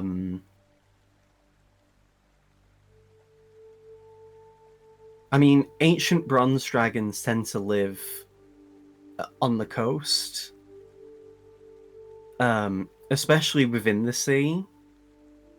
So it's entirely possible one of the ancient bronze could even be within the coast of this continent, Tiral. If not, I could see the ancient bronze living in the continent of the God of the Sea. As I'm being told this, I am relaying this. It would be sensible to assume that the ancient blue dragon, if not living on this continent, would be living on the continent of the God of the Sea. Just based on how much of there is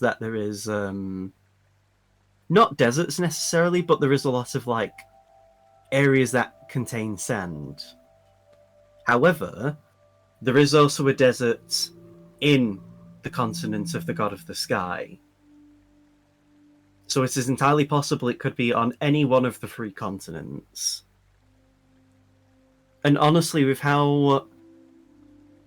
the kind of temperament that blue dragons tend to exhibit, you probably don't want to waste your time dealing with one. And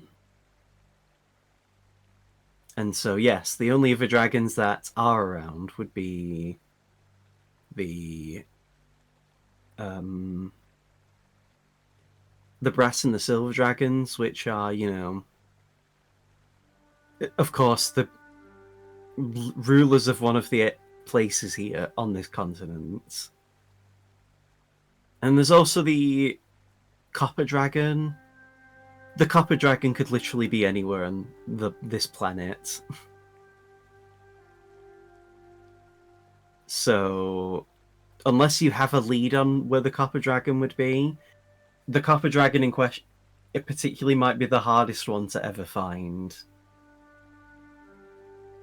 Huh. Is this a case where we have to seek all of these dragons out? I don't see where we have to at all. Sayri would add, I would only recommend dealing with any of the ancient dragons if you are confident you can interact with one and live, in the scenario that you have to fight one. That is And not likely to happen right now. And at your level of power, I would highly recommend you do not do that.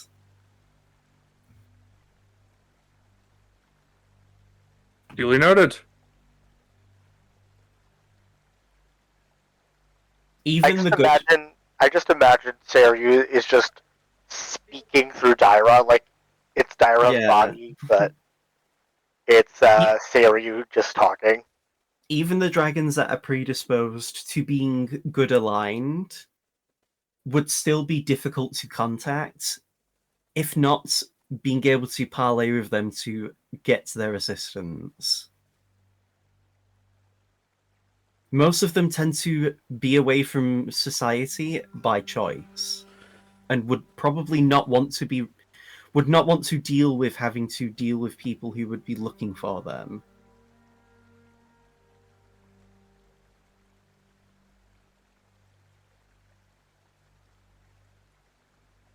So a little bit of isolationism going on there. Gotcha. I mean, when you're of a certain level of power, and you have a horde that would have such wealth of treasures, you could potentially fund a country. You probably also wouldn't want to be bothered. Yes, I blame them.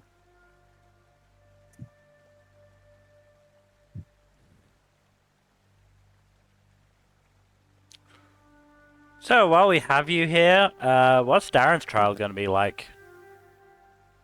I'm not saying.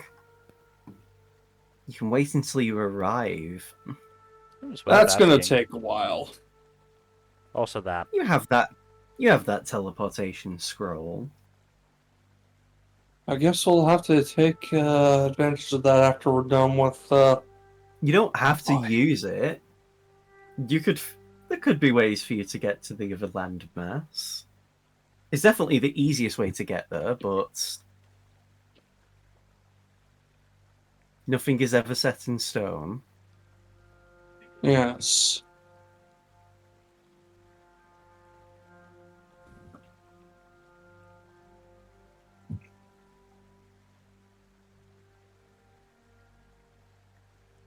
Well, unless you have anything else you would like to know from my admittedly limited information, I will bid you goodbye for now. Bye. See you whenever we get to, the other continent. Eventually, the presence of Seiru vanishes. What did I miss? You would have been aware for everything that was said. I'm being an asshole to them. Please stop fucking around, Dairon. So yeah, Rua would then say, well, if all the dragons are unreliable, I guess we should just focus on our own strength.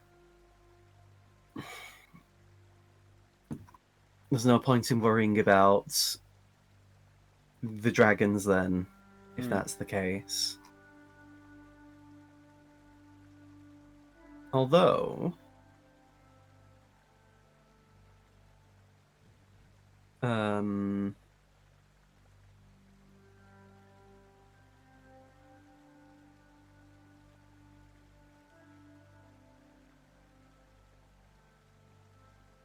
Hmm.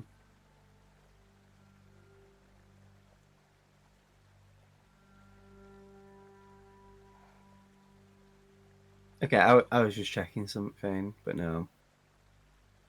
I was remembering a previous draft of this campaign where originally I had it in the lore that the Black Dragon, the ancient Red Dragon, did actually appear to help out with the Tarask when it was summoned many decades ago in the universe. But this version of the draft isn't the case.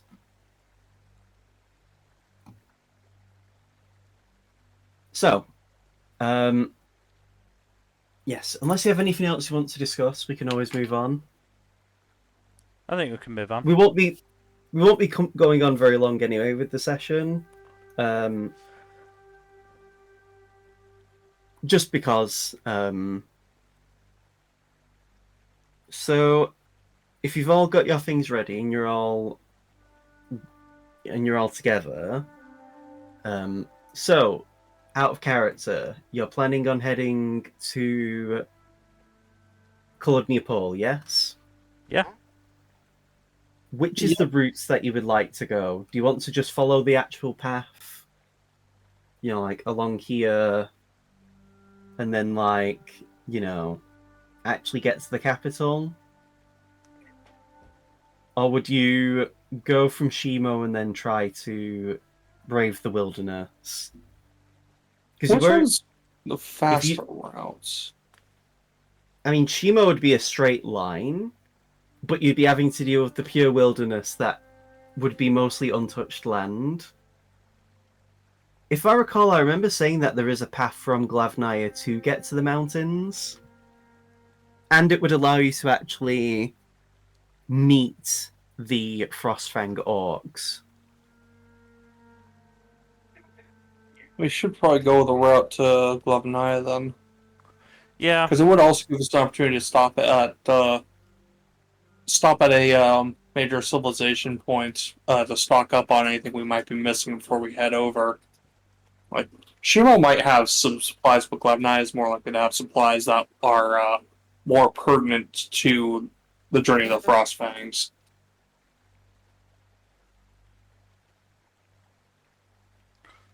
What do you think about this, Sheamus? Brody asks you. Well, we really need the Frostfang Works help, right? Yes. So why not go the route that better suits us to encounter and help them so that they can help us? Yeah, very true. It would probably help if we could meet them on friendlier terms rather than getting ambushed by them. That would be ideal, yes. I doubt it would be possible for our kind of group to ambush them if we could find them.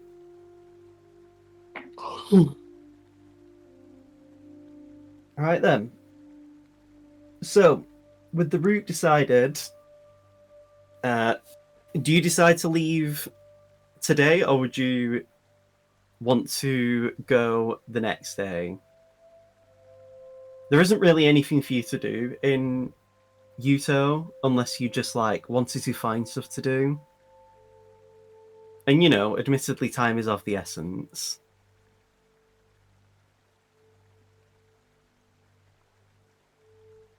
I'll leave it up. I want to leave it up to Felix. I think we can leave. The leader of the group, Felix. I think we can leave today. Yeah, let's do it. All right. So, if you are preparing to leave, I'm gonna do a roll. Again, give me a D100.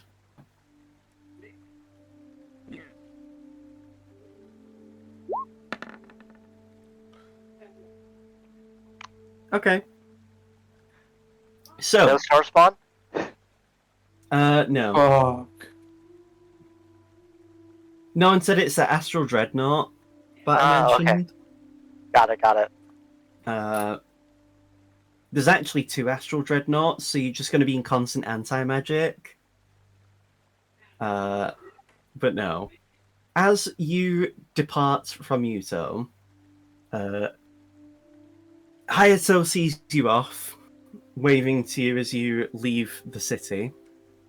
As you continue your journey to unite your forces, collect your war assets so that you can build the Crucible.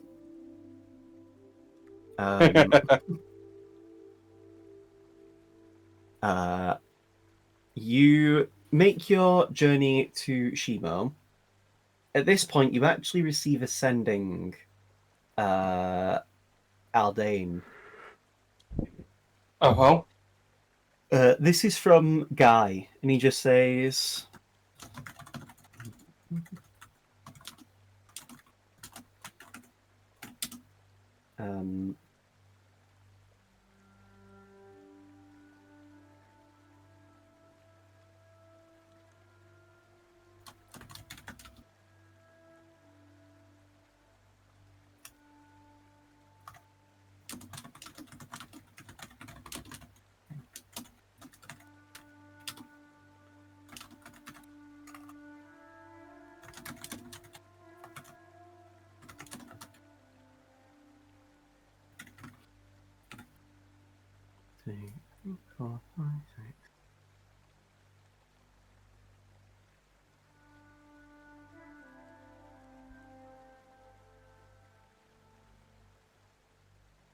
there you go.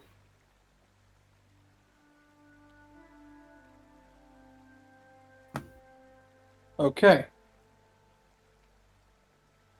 Guys sent me a sending. Just checking in. We are doing well. We have informed Rick you intend to be visiting the Frostmate Mountains. I will send him a reply sending.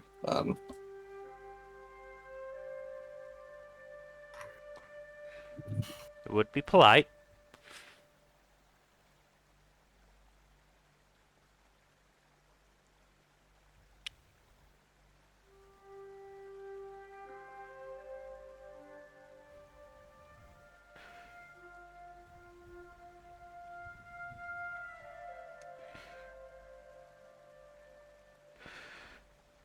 I hope we don't come across, the Black Knight or one of those storm giants again, because that was around the sort of crossroads area, wasn't it?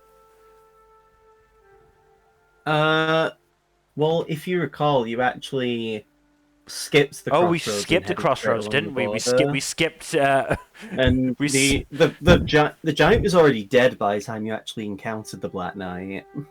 Yeah, probably because of the Black Knight. I still don't want to face one. I mean, you would know storm giants. Well, I say you would know. Actually, give me a history check on giants. This is Rua's role. Guidance? Because I keep forgetting D4. that I have that. An 8. Dairon, you would know. Generally, giants tend to be friendly. Alright, sending it. You would know that fire giants tend to be generally evil. But you haven't heard stories of fire giants being seen in a very long time. The storm giants, which is the one that you saw the corpse of anyway. Generally, storm giants are good. They are quite friendly. Although the fact that one was fighting the Black Knight, you don't know if it's a case of maybe the Storm Giant was evil and the Black Knight decided to smite it. You don't know if it's because the Black Knight just happened to choose to fight the Storm Giant. You have no way of asking either to know. That's not optimal. And let me also check. You would also know frost giants. Sorry, tend to be evil.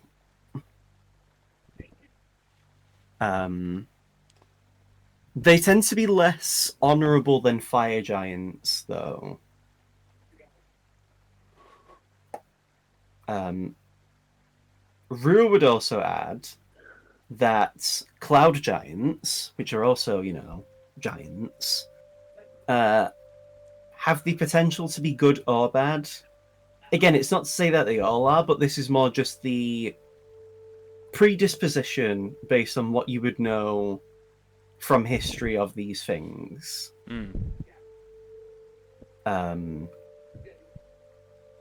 would also say that hill giants, however, are not only usually evil, they're also the most dim-witted and stupid.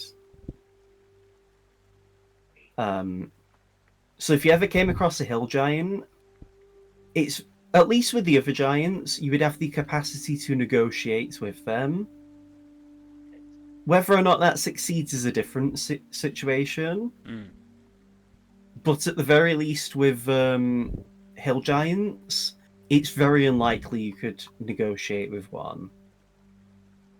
So stay away from the hills, then. No, I thought we were supposed to run to the hills. Thankfully, as Rue would also add, hill giants are typically the weakest of the giants. Maybe that is in fact why they are considered the weakest, because they are also stupid. It's not to say that's necessarily, correlation, but, being intelligent usually helps for one's survival.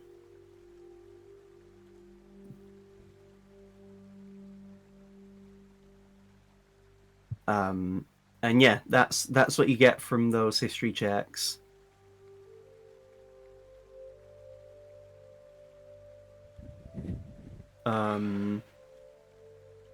Hopefully, as Rue would say, if the frost giants, as it would very likely be frost giants, are in league with the orcs, hopefully, they, what's the word? They can be negotiated to ally with us until, at the very least, the cult has been dealt with. Or, we can at least hope that they will not bother us as we try to get to Aldane's trial. Because, worst case, ideally, if we can't get their help, we can at least have them not hinder us for Aldane's sake, for his trial. But, if we can get some giants on our side, that'll be very helpful as well.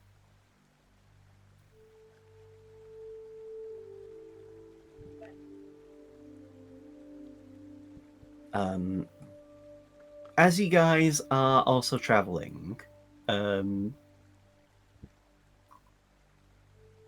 with what Rua and Dairon rolled, anyone who wants to, and no, I was going to say Aldane gets a bonus, but it wouldn't make sense for him to. All of you can roll a nature check for me.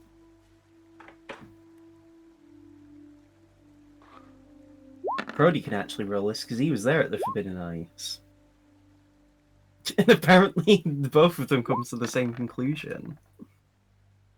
Guidance. Right. Another okay, one. Roll your D4. Oh my god. This is going well. I mostly forget about it, and I'm rolling ones when I do remember. So, the two of you, Felix and Dairon, and Brody, remember that white bear creature that you encountered more than once at the Forbidden Heights. Oh yeah. As you think more on it, and based on the Frost Giants and the Frostfang Orcs, it is entirely possible that bear creature might have some association with the Frostfangs. Oh no. Oh yes. Maybe it was some sort of beast they had that they looked after. Maybe because you would have heard stories that like it was apparently a man before it became this beast. You know, there's a lot of different stories about that creature. And so, you know, it's something you could potentially ask the orcs about. Mm.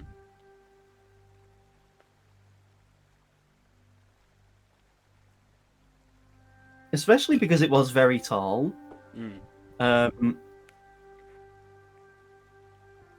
Although I will say, Dyron, because of your earlier role with the history check and giants, that bear creature was actually smaller than your average giant. What that means is a different story.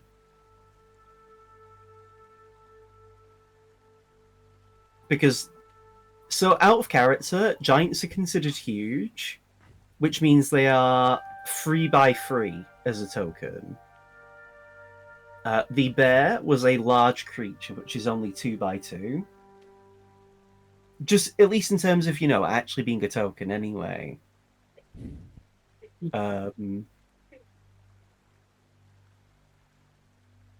What that means, you don't know. Again, it'd be something you would have to ask the giants, see if they have any idea.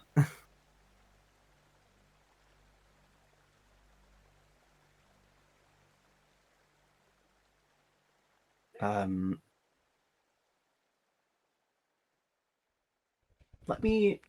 just need to check something as well, actually, because it's a few days since you would be traveling on the road.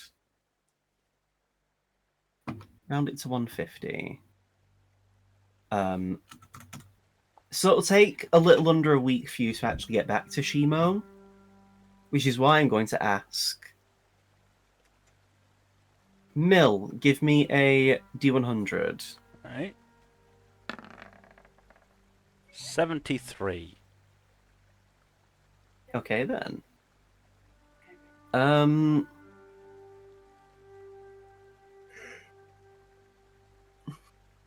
So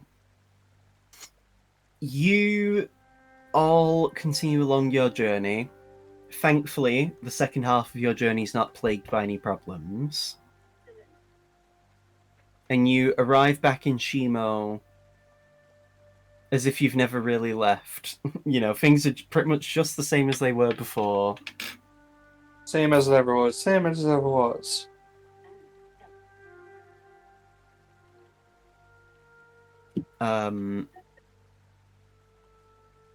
At this point, unless you want to buy any, like, you know, see if there's any potions or anything else you might want to buy, we can always just move on to the journey to Glavnaya. Sure. Might as well.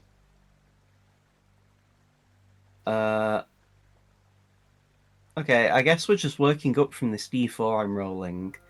Dylan, actually, give me a D100.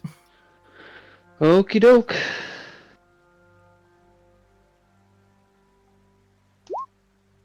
No, I don't know if a 96 is supposed to be good or bad. Okay.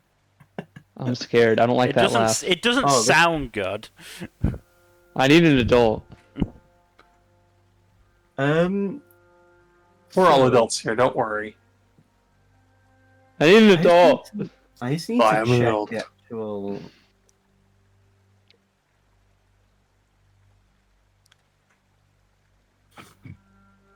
So it will take you a little over 8 days to actually get to the Crossroads settlement from where you are. During this time, As you are about halfway into the journey, so around here, where the actual where the arrow is originating from here, you begin to, for the people who have really high passive perception, so this would include Rua, Sheamus, and Dairon, you hear loud footsteps in the distance coming from the north. Give me perception checks, anyone in the party now, to see what could be causing the sound of these very heavy footsteps. At 28 is Rua's. Wait, no, I rolled a 28. It's my 28. It's not his 28. You can have my spare 28, Sheamus. Why do two goats have to come against each other? Why can't they coexist? So everyone apart from Felix sees a very big, I say big, a rather large humanoid shape coming from the north. In the distance, you see a two-headed creature. It's bigger than your average person. And you notice this creature has tusks on both of its heads. They both have long braided hair, especially if they're beards. One of their faces has red war paint, and the other face has blue war paint. One hand is carrying a battle axe, the other hand is holding a morning star. As they come into view, they see you, and they begin to approach.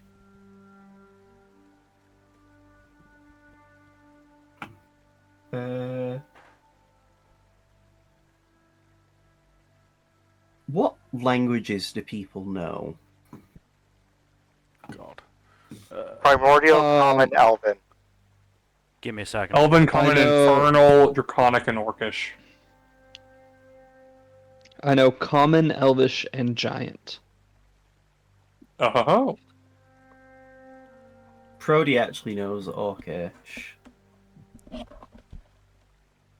What about Felix? Common, Elvish, Oran, Dwarvish. Right. So, these two... I say this too. This rather big fellow approaches, and he begins to speak in Orcish. And he just says... one of the heads, I should say, says, "What are you doing in this part of town?"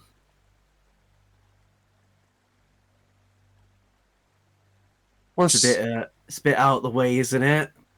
Especially in trying times like these. You're a bit out of the way. You can't understand this, Sheamus. We are simple travelers, aiming to make our way over to Glavnaya. Now, why would you want to head there? It's a bit chaotic at the moment. Do you have a Death Wish friend? Nope. Appreciate the concern, though. The two heads begin to chuckle, and the other one then begins to speak. This one is speaking in Giant. To which then only Sheamus, I believe, can understand, right? Which language? Giant? Yeah. Yes. The other head, the one that's got the blue war paint, just says, "Well, if you don't have a death wish, I can't understand why you'd be heading to Glavnaya. Don't you know about what's going on in the mountains right now?" Oh-ho? What would that be?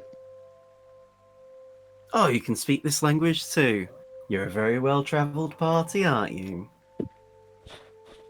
We know a thing or two because we've seen a thing or two. Answer the question, please. Well, since you asked so nicely, pretty boy. Currently, there's been some chaos going on in the Frostfang Mountains. The giants and orcs that live there have been having some issues with an invasive force. we tend to feast on the scraps of what the people from there leave around. And, we hear a thing or two of our 2 sets of ears. One of those things being some very guttural, horrifying noises from these creatures. We haven't seen them ourselves, but we had enough sense between our 2 heads to decide to see if there was any safer prey to tackle down south. And Sheamus kind of says in common, kind of aside to the rest of the party, and they chose to target us instead of what they... imagine Sheamus is kind of relaying this to the party as if he's just translating. And so at the end, he just says under his breath, and so they thought it'd be a good idea to attack us instead. Are you... The one that's got the red face paint, continuing to speak in Orcish, just says, "Please don't misunderstand us. We don't intend to attack yous. We can tell you're mighty strong, and we don't want to waste our time or yours. We just thought we'd spread the good word. You know how it is." The concern is appreciated. As is the message. Well, I thought I'd tell you just so if you are heading up north, just in case any of their skirmishes spill over to the city. Apparently, as well, I say apparently, we saw a human with white hair. He could form this weird magic-y armor, and he was also headed in that direction a while ago.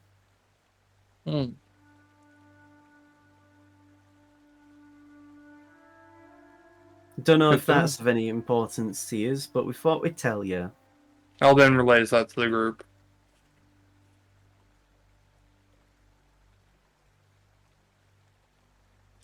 Could that have been Hawk?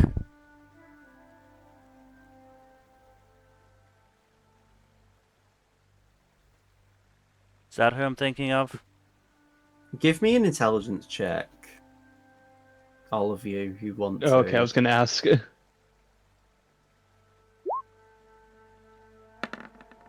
I'm feeling real intelligent today. Yes, it was Felix. That description is extremely similar to what you would know of Hawk. Yeah. Sort of let him out of prison. He was a pretty affable fellow, though. Better than the actual, outright stating cannibals and those people. It could be worse. It could be Face Scar on the loose. Nah, he's dead, thankfully. I mean, people of his ilk, but yeah.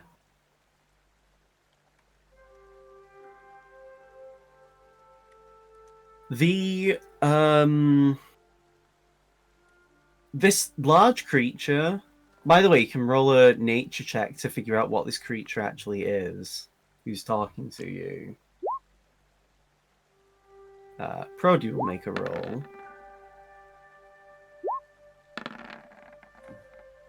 Byron definitely knows.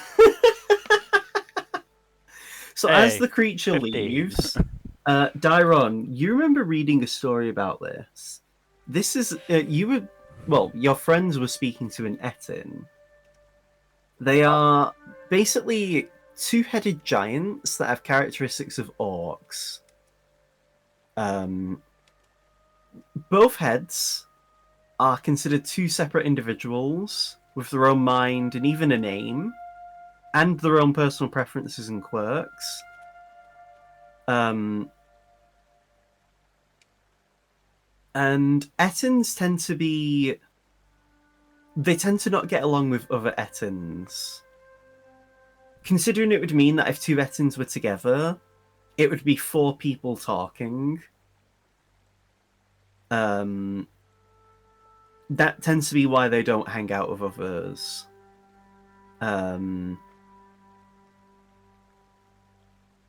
You would also know that Etin basically translates to ugly giant. And that orc tribes often tend to work with Ettins. But it's not very common for it to happen.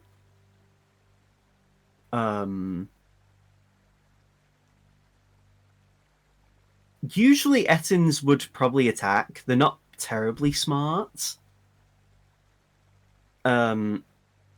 But given it was willing to leave the Frostfang Mountains because it got too dangerous for it, it probably took a look at you guys and obviously assumed that, oh, these guys are also pretty strong looking. And had, clearly had enough survival instincts to leave you alone. Fair. I relayed this to the group.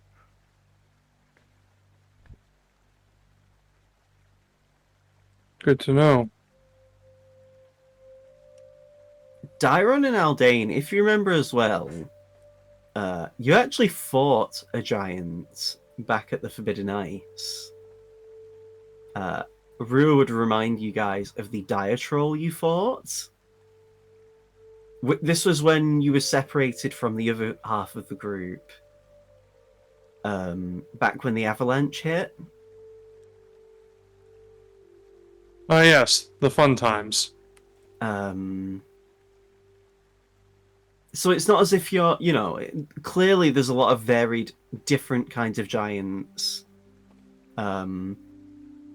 Hopefully, again, these frost giants will be friendlier than the ones you've met so far. Or at least just as friendly as the Etting you just spoke with. Here's hoping. As you continue on with your journey...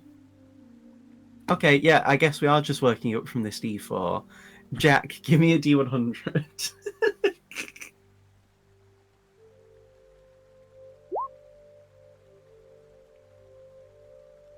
So, eventually, after a little over a week has passed,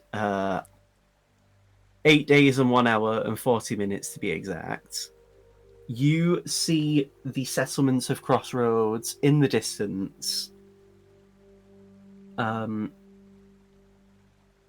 As you are approaching, however, you see coming from the west, you see a group of people who are running away from the entrance. Anyone who wishes to use perception can discern the appearance of these individuals. Nope.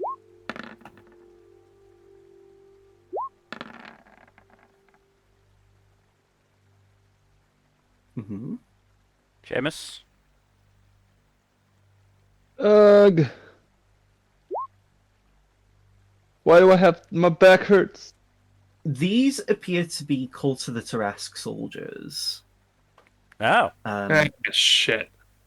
Judging from their appearance as well, Sheamus. Yes. These seem to... So, the amount of people is... And I'll make a roll for this, actually. There is 13 people that you see exiting from the Crossroads settlements. Of those 13 people, 2 of them are clearly Tarrasquified humans. Great.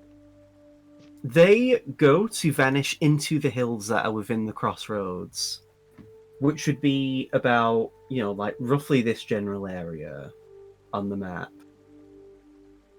which is to the south west of the area anyway. As you approach the gates to the Crossroads, you actually see a soldier from the Codicene army that just says to you, "Oh, it's good to see you all. Drick had told us you would be heading this way." What's going on? we were a surprise attack happened coming from the cults. We were sending scouts out and they got attacked. Thankfully, they escaped, but they unfortunately led the cults to us. They broke in and stole some of our supplies. Would it be too much to ask of you to go and find them and retrieve the supplies? We'll do our best.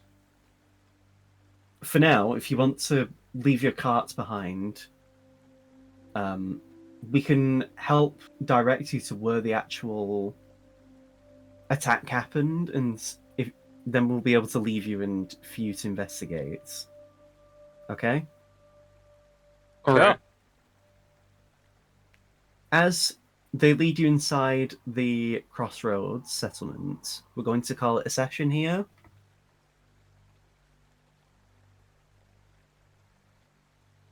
Alright. The next session will be this investigation of the cults and dealing with them. All right. Nice. Okay. Then that is the end of the stream as well. So thank you everybody for watching. Hopefully you've enjoyed. In terms of future stuff, Tuesdays, Thursdays, Saturdays, and Sundays. Please do give us a follow here on Twitch and all that YouTube stuff. Like and subscribe, comment down below. Please press that bell icon, yo. And otherwise, hopefully we'll see you on Tuesday. Good night. Later. Bye.